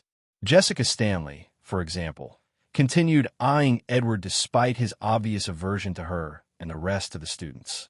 Her friend, Angela Weber, couldn't help but comment during lunch hour when they were seated at a table in the cafeteria. I thought you had a crush on Alan. Don't tell me you've changed your gaze toward Edward Cullen. Jessica rolled her eyes and replied, Can't likes change? Besides, Alan hasn't given anyone the time of day. And you think Edward will, stated Angela with deadpan. Shaking her head, she jabbed a fork into her salad, muttering, "Honestly, Jess, first it was Mike, then it was Alan, and now it's the new kid, Edward. Your crushes are only on the surface, it seems." "What's this about crushes?" joined a new voice. It was Eric Yorkie. With a tray in his hand, he shuffled into the space next to Angela, wanting to join the conversation. A couple of steps behind him was Mike Newton and Sean Wells. Seeing the boys arrive, Jessica coughed and said, "Nothing. None of your business." "Ah, don't be like that. What, do you have a crush on one of the new kids?" Eric wiggled his eyebrows suggestively. "I wouldn't be surprised if you did. Half of the school does." "It's not that," lied Jessica, gripping her fork. And once again, none of your business. Seeing her agitated, Angela decided to speak up and change the subject. "Hey, Sean, where's Alan? It's not like him to skip out on lunch." "Hmm? Oh, Coach Clapp caught him in the hallway," Sean replied with no remorse for his friend. "I think he must have heard about Alan's track and field record from our middle school coach. Probably wants him to represent the school or something." Alan was ridiculously athletic and fit. Mike rubbed his chin thoughtfully. "I don't think I've seen him break a sweat when he took part in running with us." "Well, it's obvious he works out a lot," Eric added. Leaning on his palm, he muttered, "Have you seen the guy's abs? I saw him change in the locker room, and I don't think I've envied someone's body more." "Eric, you envy a lot of guys," Jessica stated with her signature eye roll. "It's nothing new." "Well, either way, I can't help but sometimes feel that he's just a different breed from us," Eric continued, unaffected by Jessica's words. They were true after all. Who's a different breed? Speak of the devil, and he shall appear. Holding a tray, Alan walked up to the table and dragged an extra chair over to sit down. Although he had good hearing, he was distracted earlier, so he only caught the end of the conversation. "You are," Mike smirked. "Seriously, how the hell did you get so fit? Did you start working out when you were, what, 5? 12, actually," Alan answered honestly. "Wait, you're actually serious?" Sean asked with shock. Alan raised an eyebrow. "What? Lots of kids exercise at that age. I'm no different.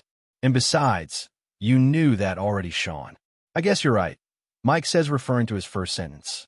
As they continued chatting, Alan felt a familiar gaze on his back. Curious, he looked over his shoulder and noticed Alice Cullen staring at him again. Seeing him turn, the female smiled and did a little wave. "Oh," thought Alan with a raised eyebrow. And then he frowned at that familiar feeling in his chest. What the dash? Ignoring it once more, Alan looked and met Alice's gaze head-on before returning a smile back at her. He wasn't sure what she wanted, but it's clear she was interested in him. Maybe it's because of what happened 5 years ago. He made a guess. But if it's just Alice... There was another hunch he had, but he found it unlikely. It couldn't be that she holds that kind of interest in me. Could it? At the time, Alan couldn't have imagined how spot on his guess was. The last bell of the day rang, and the first day of school had officially ended. Alan gathered his belongings on his desk, tuning out the teacher's last-second notices, and shoved them into his backpack before leaving the room with the rest of the students. He walked over to his locker and opened it to take out some books and a spare set of clothing. His sixth sense felt a presence next to him, prompting him to close the locker and turn. His eyes widened briefly when he saw who it was. "Can I help you?" he asked politely. "Alan Swan, right?" Alice replied with a question of her own. The look in her eyes told him she already knew the answer to her own question. "And you're Alice Cullen, Dr. Cullen's daughter?" Alan said, unsure of how to address her. "Did you need something?" "Your phone number, if that's all right with you," the pixie-cut female responded with a flirty grin. "Wow, she's really hitting on me, isn't she?" thought Alan. Not that he was complaining. However, he wasn't sure how genuine she was being, or if she was doing this because she wanted something from him. Nevertheless, he decided to play along for now and wore his own flirtatious smile. "Only if you give yours first," he told her, smirking. She raised an eyebrow and chuckled before whipping out a phone and saying, "All right, my number is XXXXXXXXX. Your turn. How about I type it into your phone?" Alice nodded and gave him her phone for him to punch in his contact before handing it back to her. "Thanks. See you later, handsome," She grinned before turning back and walking off. See you later. Alan mumbled back in a daze. Alan entered the house, closing the door behind him. He walked over to the living room and dumped his bag on the couch before heading to the kitchen, where he poured himself a glass of orange juice and sipped it. Alice Cullen. To think she'd approach me out of the blue. Alan couldn't get her off his mind. From the moment they made eye contact in the parking lot, she hadn't left his mind since.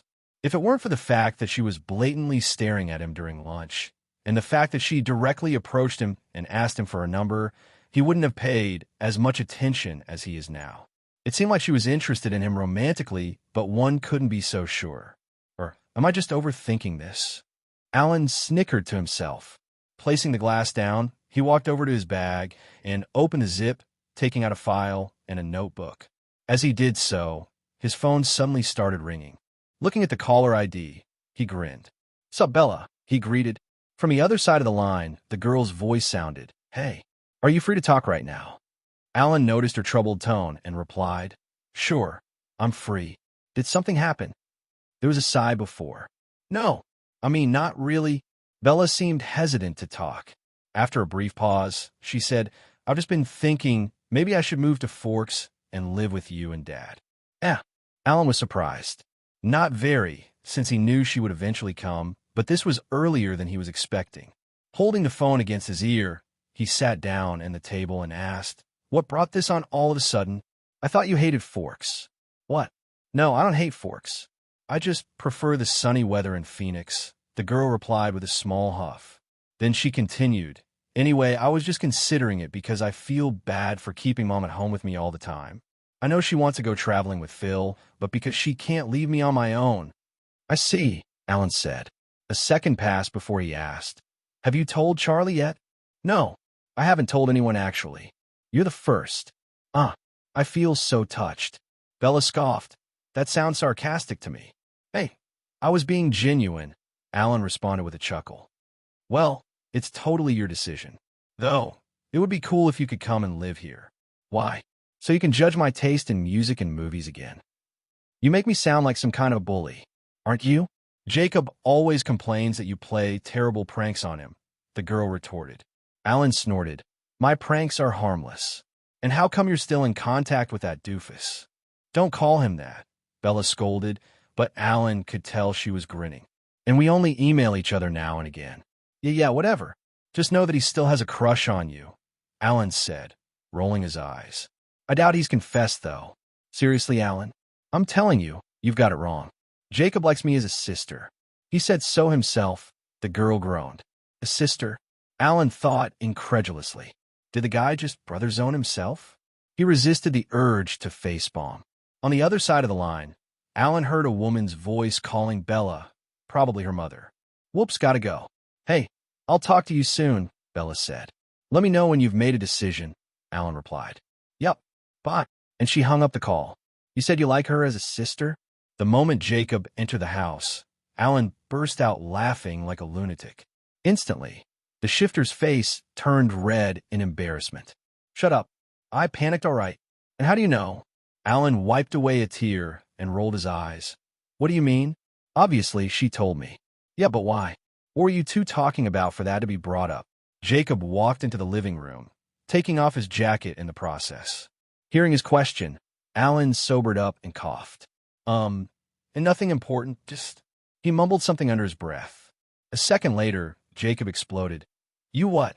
As the shifter stalked toward him dangerously, Alan sucked in his lips and backed away before putting his hands up in surrender. "I just let slip? Are you asking or telling me?" "Both." Jacob's face contorted as he shouted, "You friggin' piece of shit," before tackling the other to the floor. "Ack! Mercy! Mercy!" The two teenagers began a wrestling match on the ground, with Jacob doing his best to pin down Alan and the latter fighting back for dear life. Of course, neither one of them was actually serious. However, when Charlie walked in through the front door and saw them in such a compromising position, the atmosphere suddenly became awkward. The older male coughed and averted his eyes. "Not that I don't respect your choices, but please do it in privacy. Or better yet, wait till you're older." Jacob and Alan looked at each other before scrambling apart in horror. "It's not like that." they exclaimed in unison. Whoa, don't worry. I won't judge. Charlie held up his hands.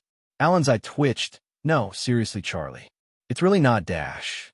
We're not like the Dash, Jacob tried to say. As the two desperately defended themselves, Charlie nodded as though he understood. He said, all right. Calm down. I'm just messing with you two. That's when the two boys noticed a sly smirk on the chief's face. Charlie continued to say, but the way you two tried to defend yourselves makes me think it was true after all. Alan and Jacob, absolutely not. After Charlie left the room, the two boys looked at each other and shivered. Silently, they made a pact to never wrestle like that again. At least not in front of Charlie. Now then, if you take x and multiply it by x plus 1, you get x to the power of 2 plus x. Alan let out a yawn as he struggled to stay awake. His right hand moved holding a pen to messily scribble down various notes whilst the teacher spoke. On his left, Sean had a book open in front of him, standing up while his head lay on the desk. His eyes were closed, and there were soft snoring sounds coming out of his mouth. Seeing his friend state, Alan rolled his eyes and didn't bother to warn him when Mr. Varner walked over to his desk with a raised eyebrow. The surrounding students held their breath as they waited for a good show. Mr. Varner cleared his throat and said, Mr. Wells? No answer came other than Sean's snores. Numerous giggles were heard throughout the room. Alan couldn't help but watch in amusement as Mr. Varner tapped Sean's shoulder, calling him again. That's when Sean suddenly shot up with wide eyes. Huh? What? Who? The boy then noticed Mr. Varner staring down at him unamused while the rest of the class stared at him with teasing grins and amused smiles. Sean glanced up at Mr. Varner and gulped. Yes, sir, I was just Dash. Save it for detention, Mr. Wells. Mr. Varner cut him off. Got it, muttered Sean, deflating. After the older man walked back to the board, the boy shot Alan an unimpressed glare. Leaning over, he hissed, What the hell, man? Why didn't you wake me up? It's your own fault for falling asleep. You deserve that. Alan shot back with no remorse. Sean clicked his tongue and mumbled something under his breath before turning his attention to the board. After class, Sean shoved Alan's shoulder when they walked out the room. You're such a jerk, you know that? Sean said. Alan rolled his eyes. Yeah. But really, your grades are abysmal. You of all people should be paying attention in class. TCH, Sean had nothing to say in response since Alan was right. Instead, he stomped ahead and opened his locker, throwing his stuff inside. After a second, he pulled out a familiar leather jacket. Dude, you're not going to wear that again, are you? Alan asked with a cringe. I thought we agreed it wasn't going to work. I don't remember any such agreement, Sean said with a huff and threw the jacket around his body. I'll totally get Gina's number with this. Unlikely, thought Alan. However, seeing his friend's resistance to some good advice, he bit back his words and simply mumbled, Whatever. You do you. And speaking of numbers, Sean wiggled his eyebrows. I heard a certain someone exchanged contacts with Alice Cullen. His words caused Alan to cough and avert his eyes. Yeah, so what? Sean gaped at him, so what? Al, do you know how many guys have tried to get her number over the past day? Nearly half of the male population at this school. And she's turned them all down. Alan wasn't quite sure what to say about that. Sean clasped his shoulders and shook them. Dude, you're the first and only guy she's given her number to. How the hell did you do it? I didn't do anything, though, replied Alan. He brushed off Sean's hands and walked over to his locker, which was 2 lockers away from the others. And why do you care so much? Why you up? Sean groaned. Shaking his head, he sighed and muttered, You know what? Forget it. Forget what? Joined a new voice. Mike Newton slung an arm over Sean's shoulder and entered the conversation. What are we talking about? He asked. Alan sighed and slammed his locker shut. We are not talking about anything important. Look, I've got history right now, so I gotta go. As he walked off, Mike looked at Sean with questioning eyes. The latter snorted and said, He's just embarrassed because I asked about Alice Cullen giving him her number. Oh, Mike said with a bit of surprise. Yeah, I heard about that. That guy really can land any girl he wants. TCH, tell that to him. The nonchalant bastard. First person POV. When I entered the classroom for my history lesson, I chose to sit at the back near the window where I could feel the breeze. As I took a seat, I unpacked my bag and set my notebooks and pencil case neatly on the desk before leaning back on the chair and letting my mind drift. But all of a sudden, the chair beside me was pulled out, and I gazed over to find a familiar pixie-haired girl taking a seat. She glanced at me and waved. "We meet again," she said.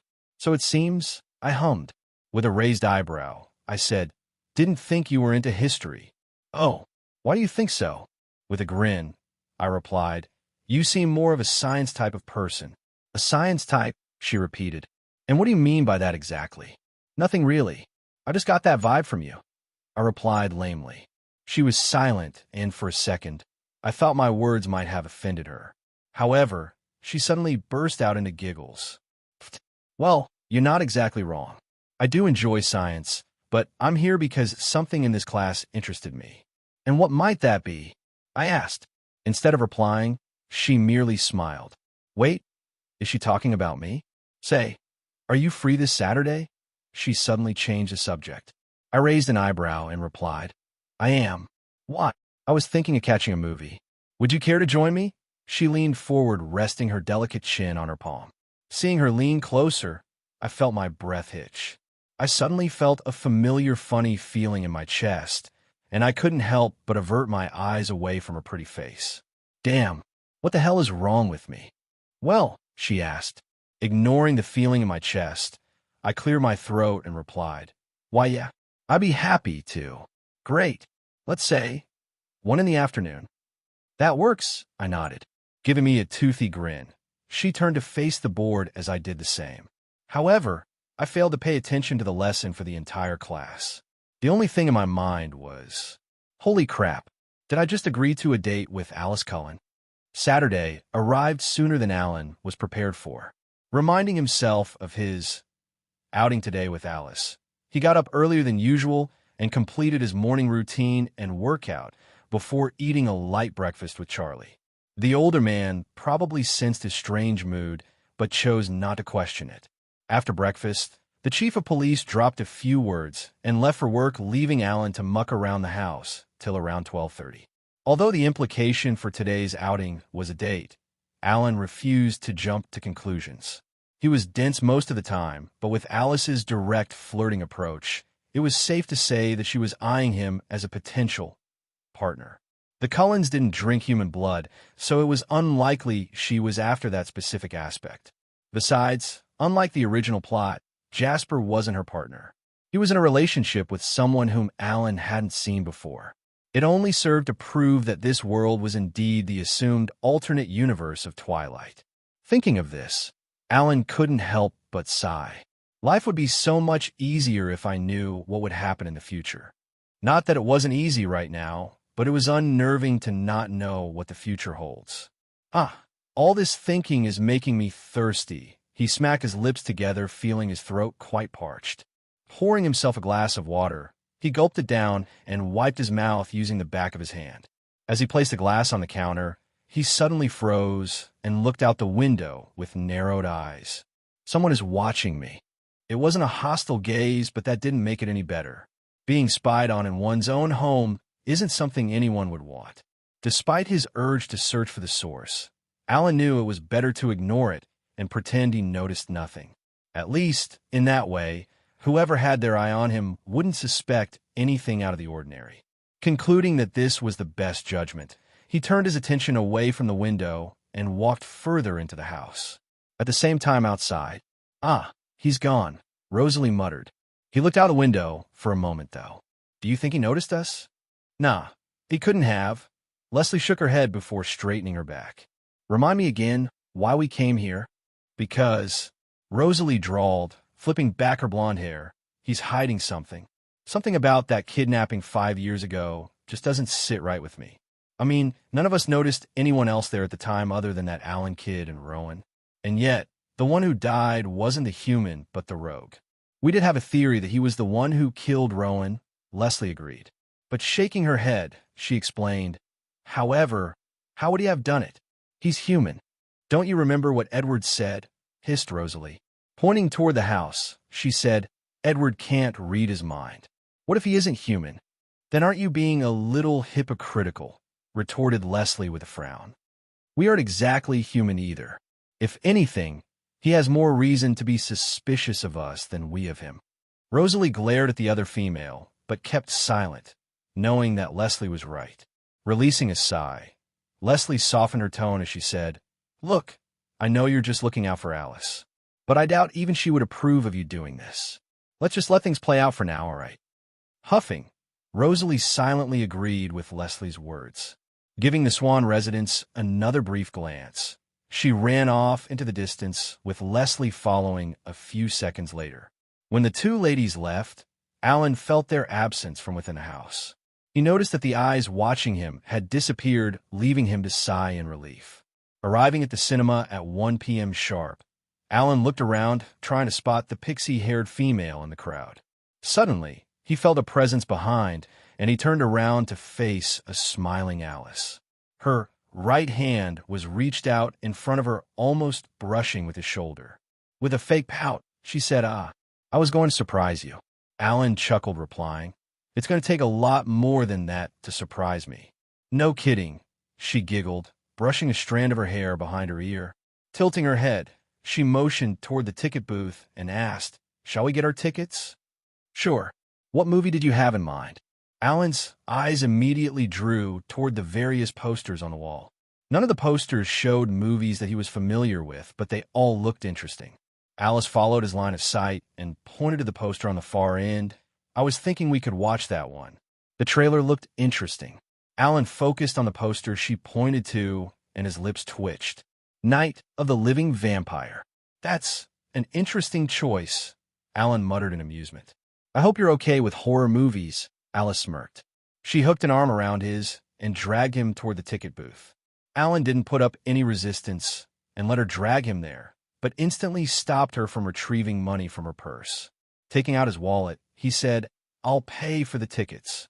"Well, aren't you the gentleman?" said the pixie-haired female. Shrugging, she continued to say, "If that's the case, I won't argue." Chuckling at her bluntness, Alan took out a few bills from his wallet and handed them over to the person behind the booth. After receiving the tickets, Alan glanced at the snacks area and asked, "Would you like some popcorn?" Alice shook her head and replied, "No, thank you. I'm not a big fan of it." "Oh, that's right. They don't eat human food," thought Alan.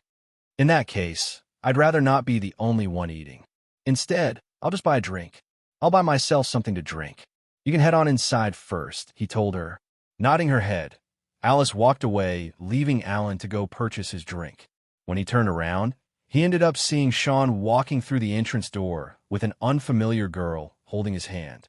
Sean, as if noticing that someone was staring at him, glanced up, meeting Alan's eyes. As the two boys made eye contact, a strange atmosphere settled. "What the hell are you doing here?" hissed Sean before looking at his date, standing in the line. She saw him and waved flirtatiously, to which Sean responded with a wink and grin. Watching the exchange, Alan's nose scrunched up. "What do you mean?" "Obviously. I'm here to watch a movie." Sean eyed the ticket in Alan's hand and in a deadpan tone asked, "Night of the Living Vampire? Since when do you watch those kinds of films?" "Since today," Alan replied with a tight smile. "Oh, I see." Sean nodded before slapping his arm. "Yeah, right. Who's the chick?" Alan's eye twitched as Sean quickly saw through his lie. Rolling his eyes, Alan muttered, "Does it matter?" "Of course it matters," exclaimed Sean. "Dude, you've turned down nearly every girl that asked you out, and all of a sudden, you're on a date? Totally suspicious to me. Aren't you being a little overdramatic about this?" Alan shook his head and sighed. "Anyway, I've got to buy my drink. You should head back to your date." "You dash." "Hey, Alan, what's taking so long?" Walking up to him, Alice feigned confusion and let her eyes fall on Sean before her expression changed to surprise. "Oh, your friend." "Ah." Alan watched as Sean's jaw fell open in shock. The latter's eyes immediately turned to Alan, who pretended not to notice. Coughing, Alan briefly introduced his friend. "Alice, this is Sean Wells." "My friend." "And Sean, this is Alice Cullen, my date." "You're my history class," Alice said with a grin. "Yeah," Sean replied, looking between the two of them. "Alan didn't mention you two were dating." "It's our first date," Alan said in response to Sean's accusatory glare. "Don't look at me like that. TSK. You and I will be having a talk about this, mister. I keep secrets from my best friend. Alan refrained from rolling his eyes as his friend continued to say, "But for now, we both have dates to attend. I wish you a happy date." Likewise, Alice smiled, grabbing Alan's elbow. Sean shot one last glare at Alan and a smile at Alice before walking off to find his own date. "He's interesting," Alice stated after a moment of silence. Alan released a tired sigh and tugged her towards the theater where their movie would be screening. "He's an idiot. A lovable idiot, but an idiot nonetheless." She responded with a giggle. Night of the Living Vampire was about as cliché as one could get with a vampire-themed horror film.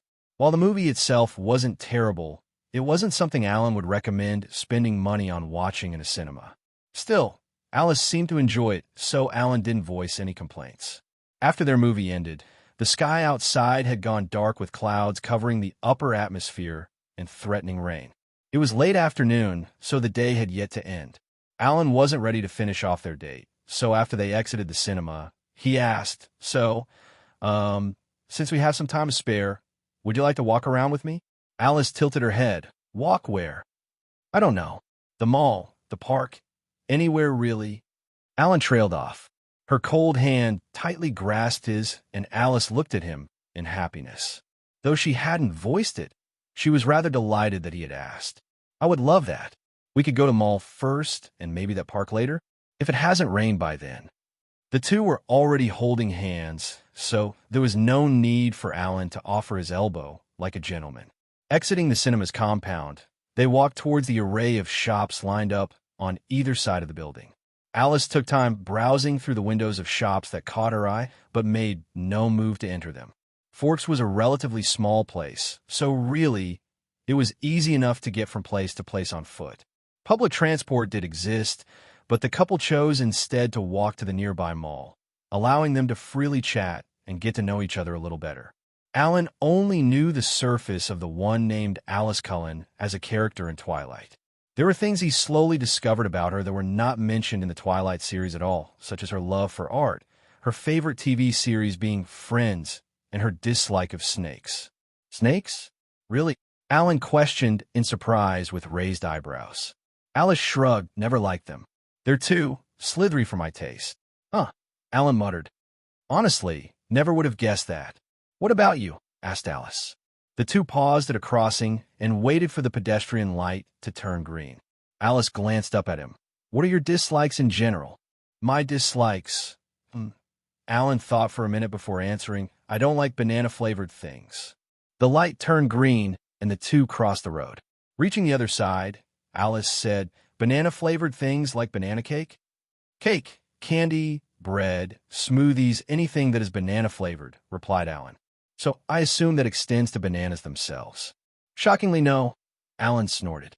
"I'm fine with eating bananas, but I can't stand banana-flavored things." Alice paused in her footsteps and looked at him with confusion. "That makes absolutely no sense." "Does it have to?" The pixie-haired vampire pursed her lips in contemplation before shaking her head with a smile. "No, I suppose not."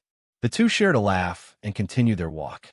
Several minutes later, they found themselves at a clothing store where Alice was looking for a scarf to gift her foster mom. The store's decor had caught her eye earlier, and she ended up dragging Alan through its entrance with no resistance. While Alan himself wasn't a big clothes shopper, he was happy enough to tag along with her, since she seemed to be having fun. Eventually, he noticed a hair clip on display through the transparent glass counter. It was a gold and blue butterfly hair clip which matched Alice's eyes. "It is a little early to be buying gifts since it's still our first date, but..." Out of the corner of his eye, he saw Alice happily conversing with the store clerk, asking about the scarves. There was another tug he felt in his chest, and Alan finally understood. So that's what it is.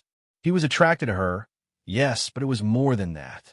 He felt a connection to her, almost as if we're soulmates. Hello, everyone. As we wrap up this video, I want to share a quick note. I have a Patreon account. If you'd like to support me and enjoy on-demand audiobooks, you can become a Patreon member. Alternatively, you can check out my Google Drive link, which has 500+ novel audiobooks available through my Ko-fi or Patreon shop. I appreciate your support.